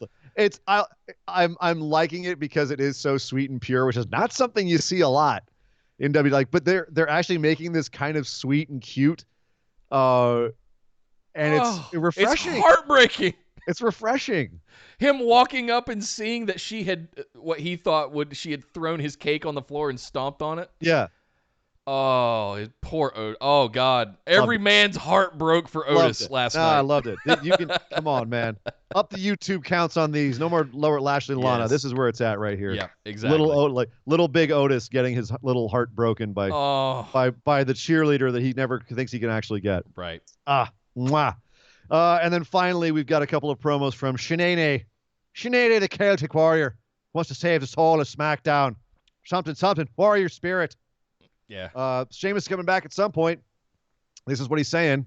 I don't know. Probably maybe the Rumble. You think he's going to wait till the Rumble? He's been saying it for 6 weeks. So I mean, come on, dude. Is he going to come back at the Rumble or before? Probably the Rumble. I don't know. I don't know. It would be more. It would be bigger if he just was a surprise entrant in the Rumble. Like, don't spoil it if that's the case. Don't tell us you're entering the Rumble. Just show up as number 22 or something. But like seriously, I'm trying to think where he's going to fit into SmackDown. Where? I don't know. I don't either. I don't know. It's awful busy on SmackDown right now. It really is. Sheamus, Braun Strowman, Drew McIntyre for the IC belt. Yep. There you go. Maybe. No, leave that as Strowman and Drew, please. Well, McIntyre's on Raw, so what are we talking about? Yeah, that's a good point. Strowman and Sheamus. Like that's ever stopped them before. Strowman and Sheamus, I could see that. Strowman and Sheamus for the IC belt. There you go. Yeah. But do you have Sheamus lose on his debut? His re-debut, whatever you would call that? No, that's a good point. Yep. He's Shanae. He's at the point in his career he's going to put everybody over because of his bad back. Yep. Calling it now. Be like to depart it. Whoo. I can't going out in his back. All right. Well, that is it for SmackDown for the last 2 weeks, Nick. But it's come to that time of the year. We got to talk about the second biggest show of the year, Wrestle Kingdom. But in order to talk about that, we need to head over and discuss New Japan. Oh, I feel like we've been waiting 6 months for this. It's finally here. Wrestle Kingdom, the not only one night, 2-night pay-per-view event with some of the biggest stakes in any wrestling ever that I've ever been a part of or watched. Like, you're going to have matches where titles are going to change hands and then have to be defended and put up again the next night. It's madness. Somebody is going to walk out as both the IWGP Heavyweight Champion and Intercontinental Champion on January 5th. Guaranteed, we're gonna have it's happening no matter how it shakes out. Somebody. guaranteed It's just we all will about have who. Naito 2 belts. And Kota it's going to be Ibushi. okay. I'm riding that train off the cliff. right off the cliff, my friend. Yep. The more I think about it, the more I'm just like, you've got to do this to Naito right now. Looking back over his story with the IC belt, we'll get to that when we get to those matches. And we're both wrong, as we always say. It's because it's going to be Jay It's White. Jay White. Goddamn Jay White. Because I got to make Bullet Club relevant again, I guess. I don't know. Goddamn Jay White. God Anyway, damn all it, right, Jay so let's White. run down the whole thing. If you're not caught up on New Japan, this is going to be a very quick primer. Yep. For what's happening at the biggest show of the year. It's going to be an absolutely amazing show. And like I was saying earlier in this show, if you don't watch New Japan, Kevin Kelly's really good at catching you up. And I guarantee they're going to be putting out a bunch of video content. Yeah, I can't imagine that in the next 3 to 4 days, there's not going to be some massive 20-minute Kevin Kelly primer of 2019 leading up to Wrestle Kingdom 14. All the big matches he does it every year. Yeah, he'll recap the G1, all that stuff for you. Yeah, just for $9 you can get the New Japan service. But anyway, it's great wrestling if you don't watch it. Yep. Wrestle Kingdom, it's time to start. We're definitely going to be celebrating it over here on our show, Discord chats in the middle of the night, the whole thing. I don't know how I'm going to do it between working in this show and everything else I got to do. It's going to be this weekend's going to suck. I'm going to start about Thursday, just staying up all night and sleeping till like 2 in the afternoon just to prepare. Right. Esther's not going to be really happy about it. I don't know if she knows about that yet or not. But well, sorry, next honey. weekend. Think about this, Nick. Next weekend, it's going to be at 2 a.m. my time, 3 a.m. your time. It starts. Yeah. 4-hour plus show. So that takes you to, let's say you watch the whole like thing. 7 a.m. Yeah. For me, 6, 7 a.m. And then I got to be back here 5 hours later to do the show. Yeah. And then I've got to go right to work. And then I got to get home from that work and watch night 2 of Wrestle Kingdom, and then get up the next day, and I've got stuff to do during the day on Sunday. So it's gonna be fugly. But let's I think you might be. I want to double check you on that because I think you might be wrong. I thought it was 2 a.m. Eastern. I'm double checking on that. Yes, it's 2 a.m. Eastern, sir. Oh, no. So I'm going to miss the first part of it. The pre-show is at 2 a.m. Eastern on January 4th and 5th. They both have pre-shows, and it's a main card start of 3 a.m. Eastern. Damn. All right. Well, I'll have to miss That's why I was flipping my whole schedule around. Well, that's better for you, worse for me. Yeah. But at any rate, Wrestle Kingdom's coming. And it's going to be great. So the pre-show and the first night will be great. It's a couple tag matches here. You got Great Bash Heel, which is Tomoaki Honma and Togi Makabe, versus a couple young lions, Yuya Uemura and Yota Tsuji, and then versus Toa Henare, Alex Coughlin, Clark Connors, and Carl Fredericks. So, all right, fun little match. Then you've got Tenkozi, which is Hiroyoshi Tenzan and Satoshi Kojima, of course, versus Yuji Nagata and Manabu Nakanishi. And then we get the main show. And we kick off with the first of 2 farewell to Jushin Thunder Liger matches. This is the looking back in history, all of his great feuds in one match, basically, as many as they could get. It's him teaming up with Tatsumi Fujinama, the great Sasuke, and Tiger Mask, I guess 4. And it's going to be versus Naoki Sano, Shinjiro Otani, Tatsuhito Takaiwa, and Ryusuke Taguchi. I didn't know Takaiwa was still around. And that's going to be, there's probably going to be some a little bit of throat clenching moments there. Yeah. It's going to be sad watching that man go. So I know the 3 of those, the 2 of those matches, the 3 of those matches are kind of crapshoots. But who do you have winning those? Are we doing picks here? Oh God. Just throw it out there. I'll go Great Bash heel for the first tag match, mainly because of Hanma and Makabe, and then I'll go coin flip Nagata and Nakanishi. Yeah, see, I think that just because of Hanma and Makabe, I think Henare and they're really high on Clark Fredericks. They're really high. I was leaning towards that. He's had some killer performances at pay-per-views, and I when you said Carl Fredericks at the end there, I went, yeah, it's probably him, but I don't know. I'll go Great Heel Bash or Great Bash I'll Heels. stick with Team Toa just to make it interesting. All right. And the next one you said, who'd you say? Nagata and Nakanishi. Oh, you did? Okay. Well, that's perfect. So I was going to take Tenkozy like a mother. All right. Nice. All right. Write this down real quick. And for the Jushin Thunder Liger farewell match, does he go over in his final match? Nah. You got to put somebody over on your way out. The question is who? And I don't know. I'm inclined.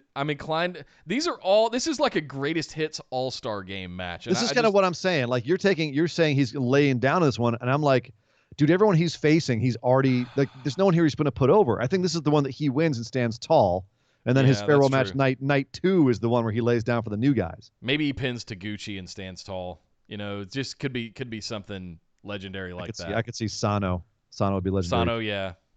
So okay, so you're coming around and thinking Liger wins it. Yeah, Liger. I'll say let's make it interesting. Let's pick who do we both say he wins? I think Liger wins this match. I think he wins as well. Let's pick on who he pins. So is he gonna pin Taguchi? I'll say Taguchi. Okay, and I'll say Sano. You say Sano. All right. Yeah. Okay. So next we've got another tag match. Los Ingobernables de Japón, which is Sanada, Evil, Shingo Takagi, and Bushi versus Suzuki-gun, Zack Sabre Jr., Minoru Suzuki, Taichi, and El Desperado. The one time Suzuki's actually going to be in Wrestle Kingdom this year. It's kind of sad. Also, I think the one match Evil's having. Do you think he's winding down his career, Suzuki? No, he's winding down his time at New Japan. He wants out. He knows they're not going to do anything with him, so he wants to go somewhere. Is he going to Dragon Gate, or what is he doing? I have no idea, but I can't wait to see what Murder Grandpa gets up to. No shit. I'll take the Japón. Yeah, I do too, just because I think that they're gonna. Well, I don't know. They might let Suzuki go out on top. They're really high on Takagi right now. That's the only reason I could think of. Yeah. You know what? I got to stick with Murder Grandpa because I don't want him coming after me in my sleep. All right. I'll take LIJ just to keep it interesting. All right. Next match, Chaos versus Bullet Club. Another faction versus faction tag match. Goto, Tomohiro Ishii, Toru Yano, and Yoshihashi versus Kenta, Bad Luck Fale, Yujiro Takahashi, and Chase Owens. This is going to be kind of a preview of the Hiroki Goto and Kenta match from the next night. Who do you think's taking it here? I think you're going to give it to Goto here because I think Kenta's going to win that match. But Chaos. I'll take Chaos as the win here. Yeah, I really agree. I think it's whoever is going to lose the second night is going to win here. Right. I agree, just to keep it flipped. But it's hard because I really don't know. I love the way they've built up the Goto and Kenta feud. And Kenta has held that title, the never openweight title, for so long. Now it's not like since the summer that he could lose it and it would be okay. It would still be considered a good reign. Yeah. And Goto never wins on the big stage. I also want Ishii and Toru Yano and Yoshihashi to also kind of get a win here on. This isn't pre-show, but I mean it's basically pre-show stuff. I'm not happy with the new Bullet Club either, Kenta. To be honest. Like Kenta being a part of it, but I mean you're back to like Fale, Takahashi, and Chase Owens. He is Bullet Club. I'm not a fan of Fale's wrestling, but you know, sure. He's you don't love the grenade? I don't love him lumbering around like he doesn't give a crap. Right. I just don't think Bullet Club has the oomph that it had. I got to go with my boy Goto. I'm going to go all in on my boy Goto this year. I'm saying Bullet Club is taking it here on this night so that Goto can pick it up the next night. Damn it. Goto's beating Kenta? You're calling that? Yeah, on the second night, yes. Yeah. He's got to do it at some point, man. Someday Goto's having his chance. He's beaten Suzuki at was that Wrestle Kingdom? Or was that Dominion? Might have been Dominion. Crap. All right. I'm sticking with my boy Goto. All right. Guerrillas of Destiny defending the tag championships against FinJuice, which is David Finlay and Juice Robinson. This is a tag not taking the tag championships off the Guerrillas of Destiny. Guerrillas are winning this. You know why else is that Juice Robinson also he's the other guy that could walk away two champs, like a double belt champ at the end of the show because he's got this match and then the U.S. title match the next night. So I'm with you though. God not losing here. They need to cement their reign as one of the most dominant tag teams in the modern era. Yeah. This is when they do it. Yep. I cannot see FinJuice picking this up here. No. Speaking of the U.S. Title, the first of 2 U.S. title matches on night this is on night 1. This is Lance Archer versus Jon Moxley. Jon Moxley, of course, had to relinquish the title back in the fall because of transportation issues, and Lance Archer won it, was given it. So Lance Archer is your U.S. champion, but Jon Moxley's coming back for revenge, and they're going to have a Texas death match, which apparently means that not only do you have to go down for the 3, but then you have to not stand up for 10 seconds afterwards. Oh, I can't wait. You got to kill the dude. You got to kill the dude.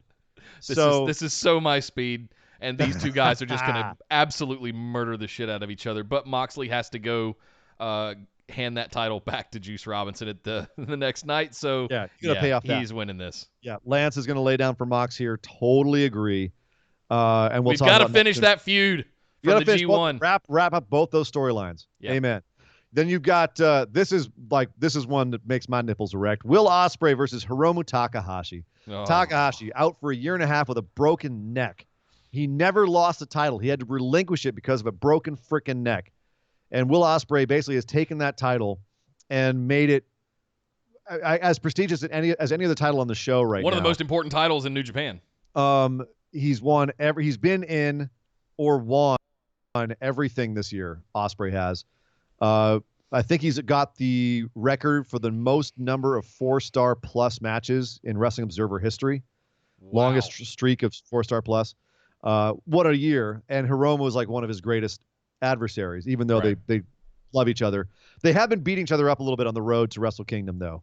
But here's the thing. Here's a little wink, wink, nudge, nudge. Takahashi has lost every single match, lost or been pinned every single match on the road to Wrestle Kingdom. Who do you think's winning this match, Nick? God damn it.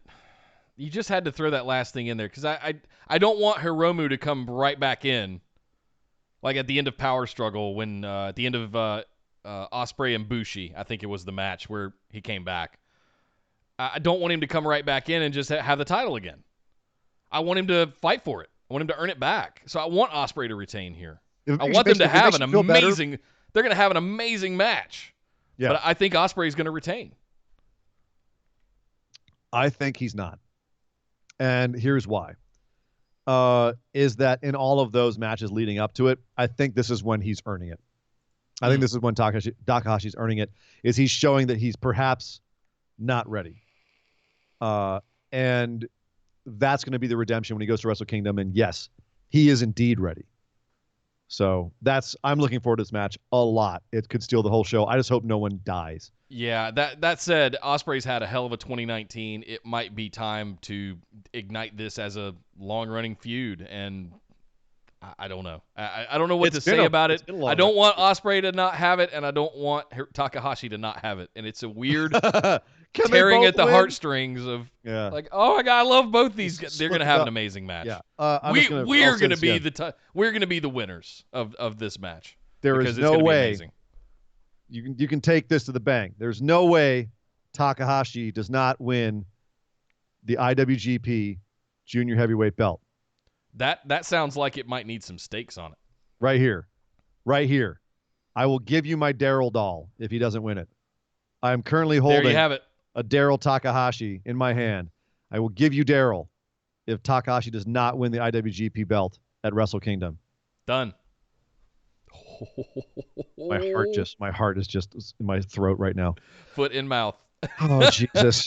Come on, Takahashi. Come home, Gerald. No. Come home. No. You'll have some nice company with Miss Jax. No, you can't. You can't put him next to Nia. Come on, man. That's too mean. We could up the stakes and I'll send you Nia and you send me Gerald. No. This is just for Gerald. Okay. My Daryl. All right. Now here we get to the interesting stuff. Here comes the meat. This is the beginning. So night 1, we have 2 matches, one for the Intercontinental Championship, one for the Heavyweight Championship. The winners of those matches will face on night 2. So you got to start your picks. You got to have the whole thing planned out here. Match 1. Let's recap how we got here real quick, because I think this is important enough to review, like how we got to the point where both championships are on the line. Jay White, scumbag that he is, wins the G1, gets a shot at the title, but instead goes and wins the IC belt. off of, I believe Naito had it at the time. Right. I think. Go back and look at that. But Jay White, scumbag, is the IC champ. Naito, there's a lot to talk about when you talk about Naito and his history with the Intercontinental belt. No. Like, Kota Ibushi got the briefcase. That's right. Kota beat Jay. That's right. Kota beat Jay at the end. That's why Kota has the match against Okada. So he has the briefcase. Jay went and got Naito. Jay was like, fine, I didn't get the belt. I didn't get the briefcase. I'm going to get the belt from Naito. Thank you, Nick. Yeah. But yes, so that's why Jay is the IC champ right now. Here's the thing, Nick. This is why, and I'm going to start this right now. So Okada Ibushi because of the G1. Jay White versus Naito because screw you, Jay White, you took my belt. But also all three of them. Okada doesn't give a crap, which I think is hilarious. Most like the biggest star in New Japan the last 8 years doesn't care about being double champ. He's like, no, I'm the IWGP champ. I'm the greatest champ of all time. I don't want that stupid Intercontinental belt. What do I care? That's below me. Right. Whereas Jay White is like, yeah, I want to be the first guy to hold both belts. Naito has his own reasons, which I'll get into in a second. And Ibushi's like, I want to do it because I'm a badass. I'm Ibushi. I am that good. I want to prove it to everybody that I'm really New Japan and that they were right for signing me back in March. So here's the thing, though. I know which way you're picking already, Nick. Okay. So we can get to that. Here's the thing. This is why it would be so good if my boy Naito takes the whole thing, as I've called that he will. Okay. Is because of Naito's history with the IC belt and main eventing Wrestle Kingdom. This is almost a better scenario than when he faced Okada 2 years ago, I guess it was. 17, yeah. And lost. Or 18, and everyone's like, technically. Wrestle Kingdom 12. Yeah, beginning of last year. How can you have Naito lose to Okada after this whole build? Well, what if there was a better scenario that was more poetic? Naito has hated the IC belt ever since back when he was the Stardust champion or whatever it was. He's hated the IC belt since then because when they put it to a vote of which match, his IWGP Heavyweight Championship match or the Intercontinental title match should main event Wrestle Kingdom, they didn't vote him as the main event. They voted the IC belt as the main event. And he went into a spiral after that, left New Japan, went to become the Intergobernable one in Mexico, and come back as this new character. You know, the I don't give a crap Tetsuya Naito. Like, I've been insulted by everybody. I've been kicked around. And it's all because of this damn IC belt. And then remember when he won the belt finally, how he would just trash it? Screw this belt. He'd toss it around. And then won the G1 and almost threw that trophy away. As a joke. Yeah. As a joke. Yeah. Because everyone's so used to him trashing the belt. Yeah. He's trashing the belt because he hates that belt. And he's finally starting to come around on it because here's the thing. Finally, it's now his ticket to main event Wrestle Kingdom and possibly be a double champion. So now this beautiful irony is he needs the IC belt. He has to care about it because it's his ticket. If he holds the IC belt, he can now get his Wrestle Kingdom main event, another shot at Okada or whoever wins that match, or Ibushi. So in a way, this is a much more redemption arc for Tetsuya Naito to go through here, to beat Jay White on night one, which is what I'm calling him to do. Me too. That's interesting. I thought you said you thought Jay was going to take it. And then face Okada. We've jokingly both said we're both wrong because Jay White's going to win the whole thing, win both of them. But no, I think when Jay wins this match, we're both going to be like, well, screw it. Just we're done then. Throw my computer out the window. Yeah, Naito retains the IC belt, and Okada Ibushi wins the heavyweight championship.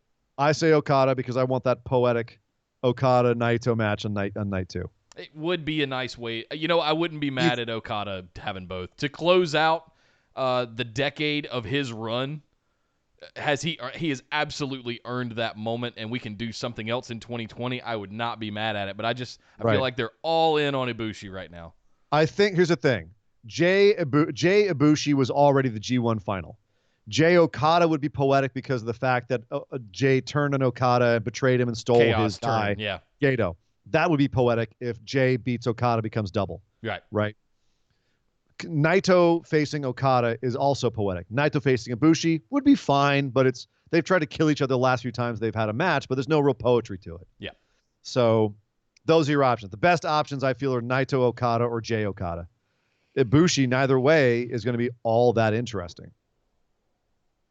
So, and I think they have time to build him up to make him interesting, but I don't think it's interesting yet. Yeah. So that's why I'm not picking Ibushi on night 2. Okada's the more interesting match either way. So let's go to night 2. Starts off with a 6-man tag team championship gauntlet match, which are always fun little appetizers for the main show. Yeah, good the lord. most violent players, which is Makabe and Toru Yano and Ryusuke Taguchi. They are the champs right now. Makabe, Yano, and Taguchi are the champs. Versus Ishii, Yoshihashi, and Robbie Eagles. Versus Bad Luck Fale, Chase Owens, and Yujiro Takahashi. Versus Evil, Shingo Takagi, and Bushi. Versus Taichi El Desperado, Yoshinobu Kanemaru. Good lord, who's picking up this one?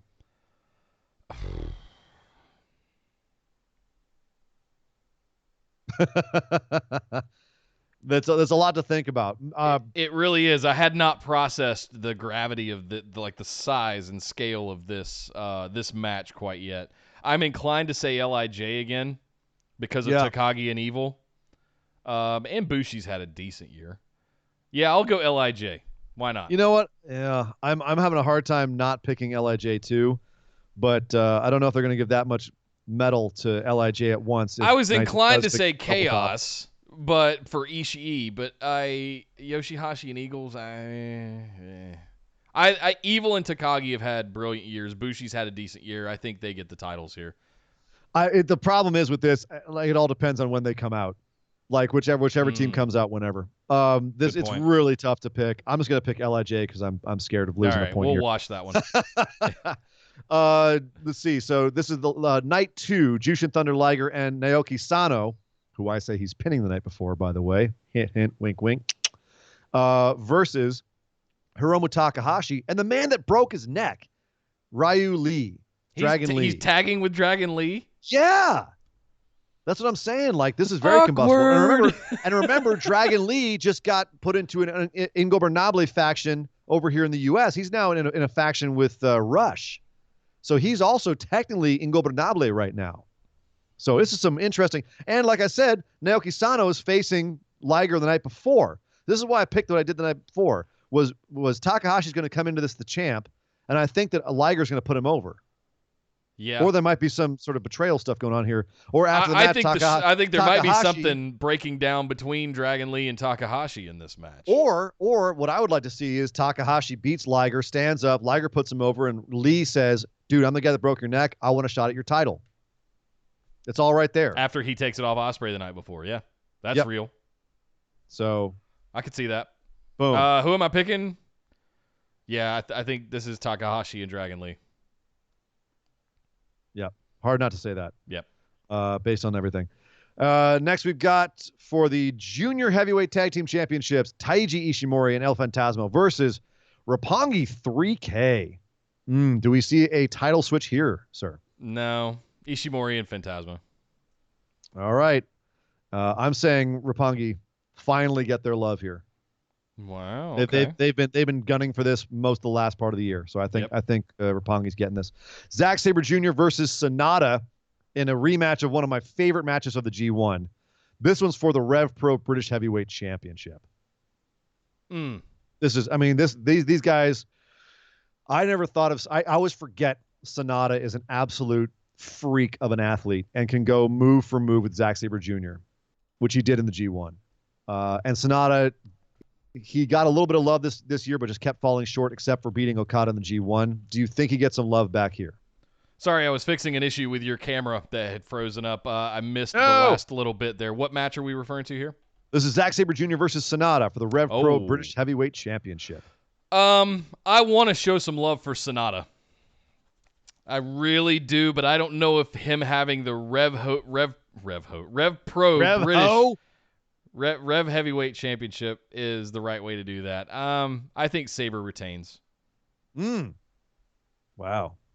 See, I think Rev Pro wants to put another little star on its roster, and he can lose it back to him at the next show. I think we did that with Tanahashi though, and he lost it right back. So I'm just like, that didn't work out so well. Are we gonna give him a reason? Give Sonata a reason to come over there and defend it in Britain.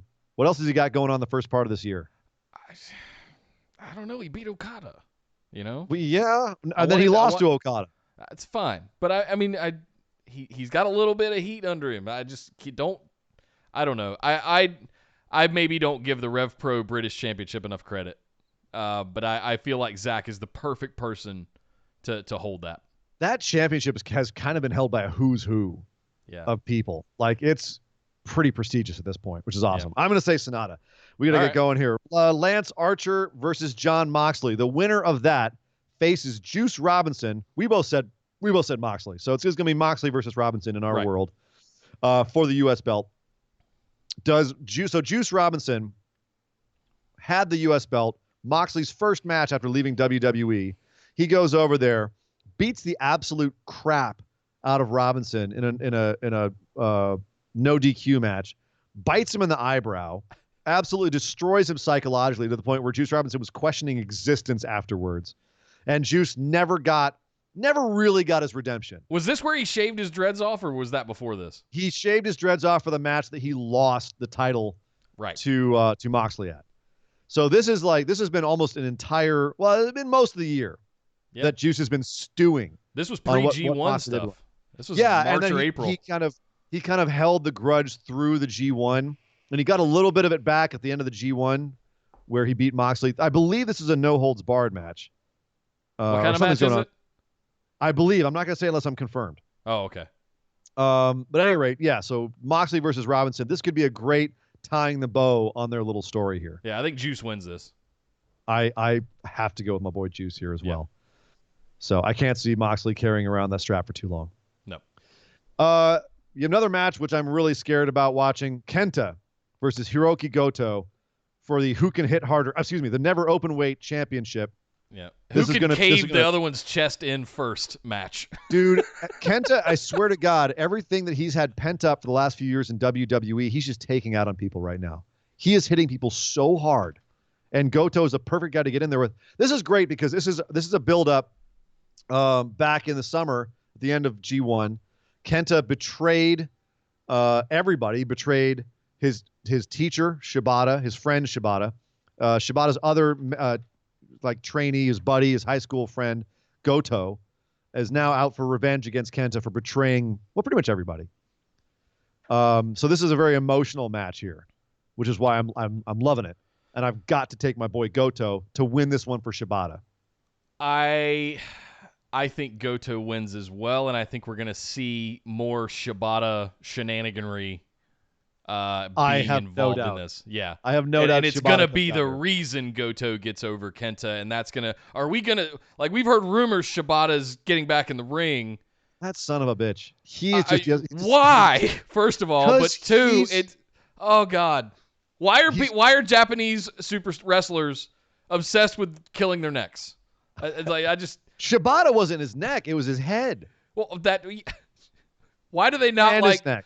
Why do they not like themselves from the neck up? We've got Ibushi constantly trying to kill his neck. Takahashi, Ibushi. It's bigger Osprey. than that meme that happened earlier this year with that guy with the huge neck.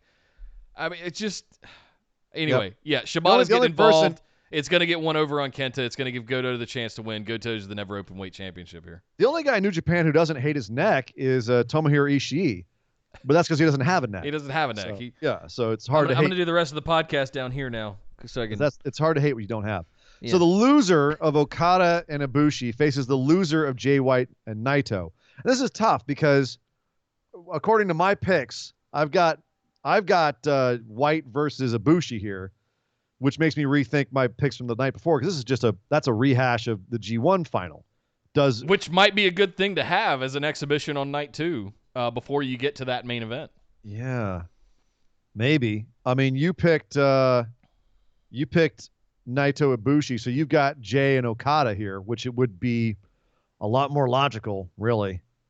So I'm gonna say Jay picks up the win here. Who do you have between Okada and White? Okada. I don't. Oh God, I'm questioning myself now that I said that out loud. You're gonna have Jay win 2 in a row at Wrestle Kingdom. You don't believe in the Switchblade that much? No. I didn't say Jay was. I said Naito. You said yes. You did. I have you right here. You said Okada. So, Bushi is winning the other one. So Okada and Naito's winning the first night. So that's Jay White and Okada on night 2. I want to say I said Okada as a gut reaction, and then I immediately started thinking about it, and I'm like, oh God, how good would it be for Jay White with Gato to take Okada, former Chaos buddies? Uh-huh.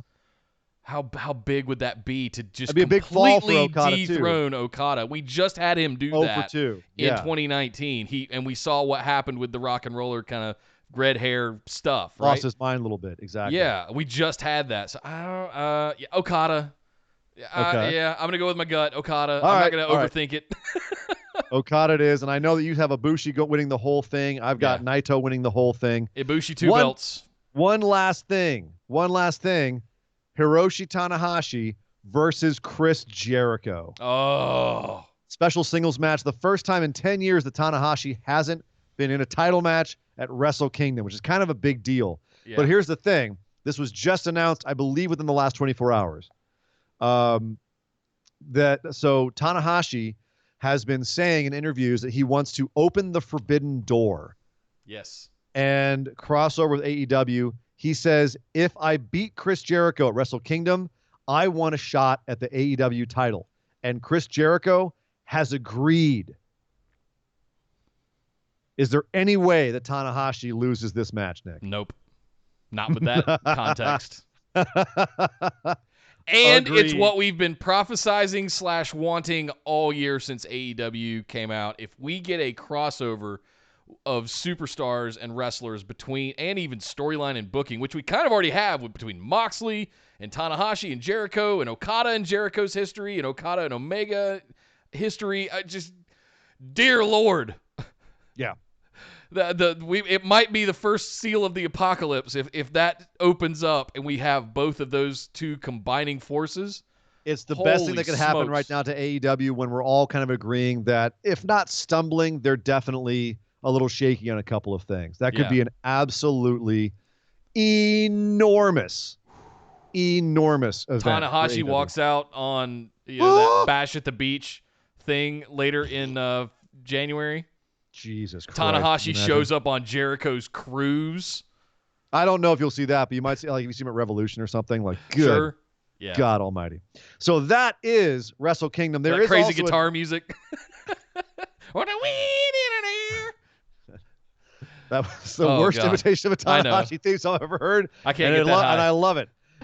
There's also a dark match on night 1. It's going to be Mayu Iwatani and Arisa Hoshiki versus Hana Kimura and Julia. That's right. Stardom is actually going to be having a dark match show to open Wrestle Kingdom. What? Thank you to Bushi. Well, Bushiroad, who owns New Japan, also owns Stardom. So they're going to have a little bit of crossover. Little Joshi wrestling to whet your Josh wants to appetite before kick it off. before the. Yeah. Oh my God. Mayu getting some Wrestle Kingdom love. That's pretty awesome. My girl Mayu. Awesome. So, Nick, we've got a lot to get to still on this show, so we cannot dawdle. That is your Wrestle Kingdom preview and pick'ems. Let's head over, Nick. Let's do a little something that we've started recently. Yes. And I love this. To try and keep things on the up and up, we're going to do a little something called a moment of positivity.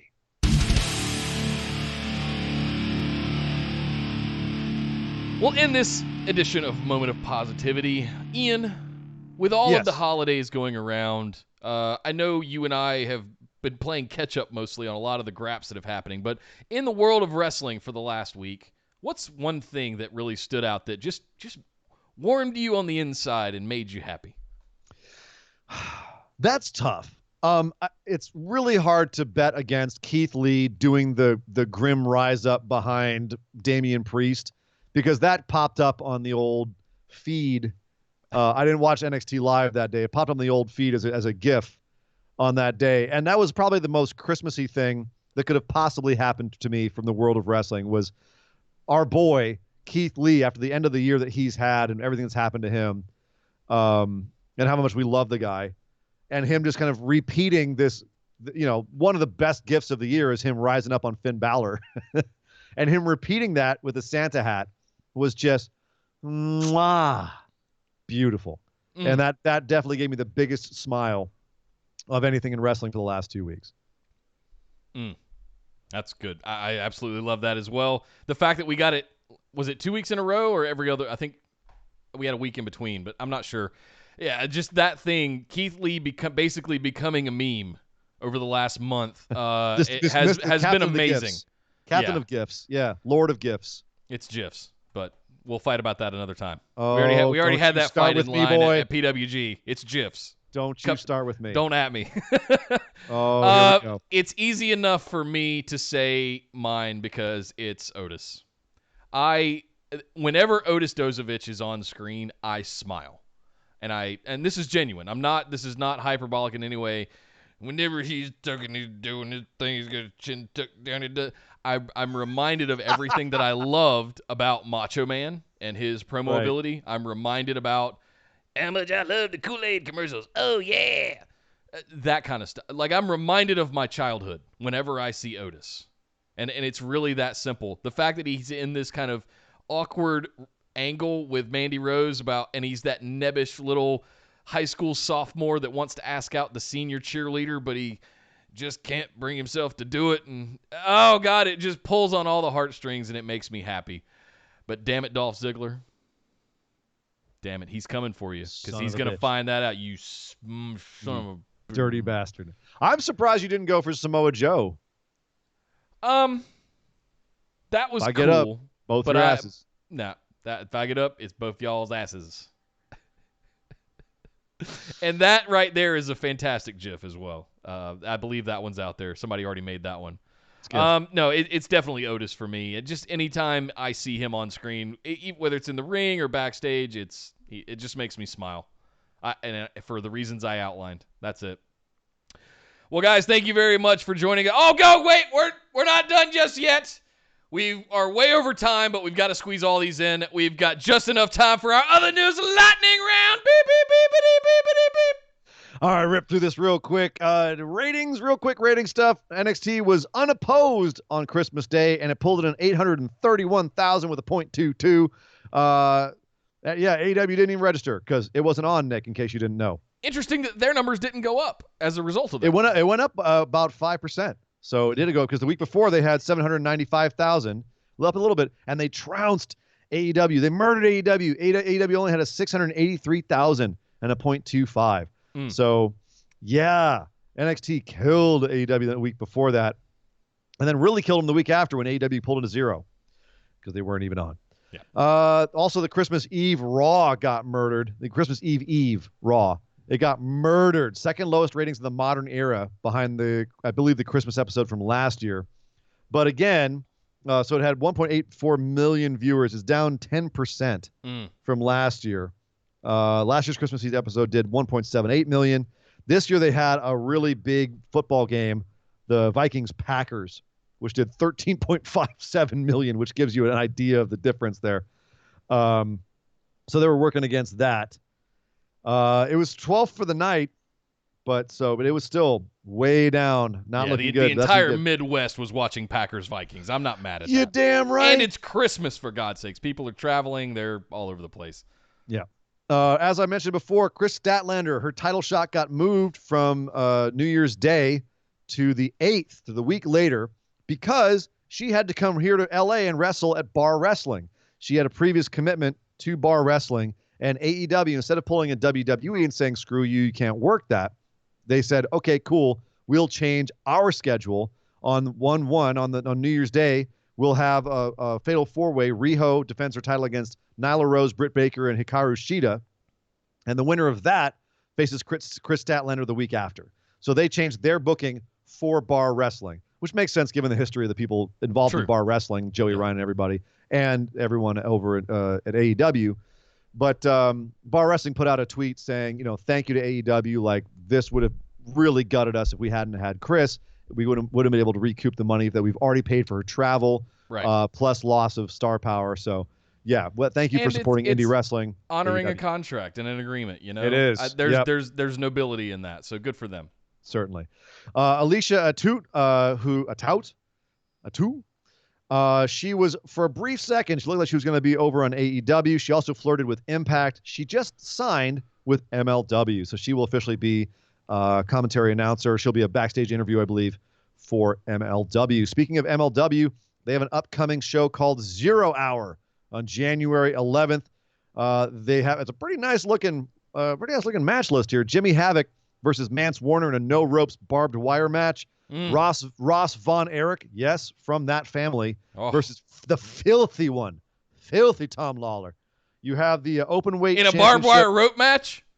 No. That's Jimmy. Oh, that's Havoc Jimmy Havoc. Oh, of course it's Jimmy Havoc. Calm down. Jimmy Havoc in a no ropes barbed wire. Oh yes. Of course he is. Oh, okay. Yes. Just keep definitely have to watch that. The National Open Weight Championship will be defended. Alexander Hammerstone, the current champion, will be defending against Aerostar, our boy, the crazy one. Davey Boy Smith Jr. and Simon Gotch will be in a no ropes, no holds barred match. So basically kind of like Bloodsport. All right, I'm down with that. Yeah. Marshall Von Erich, yes, from that family, versus MJF. If MJF wins, the Dynasty will get a tag team title shot against the Von Erichs. If Marshall wins, MJF cannot challenge the Von Erichs for the titles ever again. How many Von Erichs we got on this show anyway? Yo. I knew it. I'm surrounded by Von Erichs. Yes. At least there's some that are still alive. Okay. Right. WWE has re-signed a lot of people. Remember earlier we were saying Dana Brooks doing just fine? She is. She just signed for 5 more years with WWE. Atta girl. The star will rise. New Day also re-signed for 5 years contract extension. Street Profits also re-signed, probably just to max out at 5 years. Yeah. So, and also, let's see. Yes, that's for 5 years. Killer Cross is now a free agent. He finally got granted his release by Impact, so he is loose. Nick, cover your ears. Killer Cross to AEW. You heard it here first. Jimmy Uso was found not guilty of DUI in Florida. Remember when he got pulled over earlier this year? He hasn't really been on TV since. He never refused the field sobriety test, but he did ask for his lawyer. So the officer was able, but basically only to use visual evidence. Oh yeah, he was driving really fast. He was swerving. He had a hard time getting out of his car, but that's about all he had. So Jimmy Uso beat those charges. However, he did the jury deliberated for about an hour, but the speeding charges did stick because he was doing about 41 miles per hour over the speed limit at the time in a 45 mile per hour zone. Damn, Jimmy. AXS is no longer going to be showing New Japan. They've been showing them for about 5 years now because Anthem bought Anthem bought Access. Anthem owns Impact. They don't want the competition. That seems to be the case. So no more New Japan. If you watch Access, just go pay $8.99. Right. Get the damn streaming service. Or you get a Fire Stick. It's on there too. Yeah. Villain Enterprises, which of course is Marty Scurll, PCO, and Brody King over in Ring of Honor, will be defending their 6-man tag team titles against La Facción Ingobernable, which is Rush, Dragon Lee, and Kenny King. That's going to happen at Honor Reigns Supreme, which is going to be in Concord, North Carolina, right near you, buddy. We don't say it like you Northern California. We say Concord. Concord. You guys up there in Northern California say Concord. Concord. Hey, man, the next town up from where I live up north is Concord. So Concord's where the Charlotte Motor Speedway is, and we do the NASCAR. Woo! And Jeff Hardy drinks heavily. How did you get that chaw in your mouth that quickly? That was impressive. Exactly. Sami Zayn's Sammy for Syria campaign reached its $50,000 goal to launch another mobile clinic in Syria. He was able to get, dude, attaboy. So now he's got, he's got 2 or 3 now, mobile clinics to help people in Syria. So way to go, Sammy. That's good guy, Sammy, outside of kayfabe. And finally, NWA's Hard Times, which is going to be going on January 24th, sold out in 3 hours. And AEW Revolution also went on sale. That'll be happening February 29th in Chicago. It sold out in less than an hour. Good grief. Fine time to be in independent wrestling. And that is the news. Well, thank you, sir, Ian Dangerous. Well, guys, don't go anywhere. Make sure you stick around, refresh your page, because we're going to be doing our next show immediately after this one, which is our patron mailbag episode. And the way you get into that is you head over to patreon.com/BWO, sign up to be one of our awesome patrons at just the $5 tier, $5 per month. You get to ask questions every single week, in addition to getting copies of the show notes. And at the $10 tier, you get bonus episodes, and there's more tiers and more rewards and more perks and all kinds of good stuff. Look for a revamp on some of that stuff happening sometime in 2020. We got some ideas we're going to be putting into place for some of that. So stay tuned. You can also find us streaming live here on YouTube at youtube.com/bustedwideopen. Every Tuesday at 8 p.m. Eastern and every Saturday at 3 p.m. Eastern. Make sure you're subscribed to the channel and got your notifications turned on so you get notified anytime we go live. And you can join us here in the chat with the rest of the phenomenal ones that are joining us every single week. We would love to have you. Thank you guys for keeping the chat lively today on our first show back in over a week. Appreciate but to get into that, you got to be subscribed to our YouTube channel. So it's youtube.com/bustedwideopen. We're on that race to 1,000 subscribers so we can unlock all the cool little gadgets and features that are hidden behind that silly paywall for some reason or gate thing that YouTube has after Adpocalypse a couple years ago. So anyway, Facebook is the hub of our operation. Come over to facebook.com or just open your mobile app, search for Busted Wide Open, and like our page and send us a join request to get into the group where we have pretty much everything that goes on. In addition to, you'll find links at the top to our Discord community where all of the live chats happen all throughout the week, and you can get into some of those and dedicated channels for all pay-per-views, including Wrestle Kingdom that's going to be happening. We have a dedicated I have to put it up tonight. We're going to have a dedicated channel for all Wrestle Kingdom activities happening throughout the weekend next weekend, so you wouldn't want to miss out on those. Lastly, you can find us over on Twitter and Instagram at BWO Podcast. But make sure you subscribe to YouTube. Sign up for the Patreon if you'd like to help and support this show even further. And thank you to all of our patrons and phenomenal ones for being a part of this show throughout 2019. Guys, to close things out here, again, Tuesday is New Year's Eve. Nick's going to be hosting a huge bash here at the house. It's a no podcast where it's our last day of our holiday break. We will be back the following Saturday, and it will be 2020. We will be in the new year, and not only that, we will be neck deep in Wrestle Kingdom, and I guess technically on the road to WrestleMania. Like, it's that time of year again. It's beginning, yeah. Huge bash at your house, huh, Nick? Yes. I'm working 2 jobs back to back. It's not a bash at the beach or anything, but. Well, I'll be thinking about you while I'm bartending at one of my bars and then going and bartending at one of my other bars. Yeah. I'm sorry about Good that. times. I can't do anything about that. That's okay. It's that time of year for us in the service industry. But guys, my name is Nick Howell. You can find me on Twitter at DataCenterDude. And I am Sir Ian Dangerous. You can find me on Twitter at Sir Ian Dangerous. But by God! Somebody stop the damn match!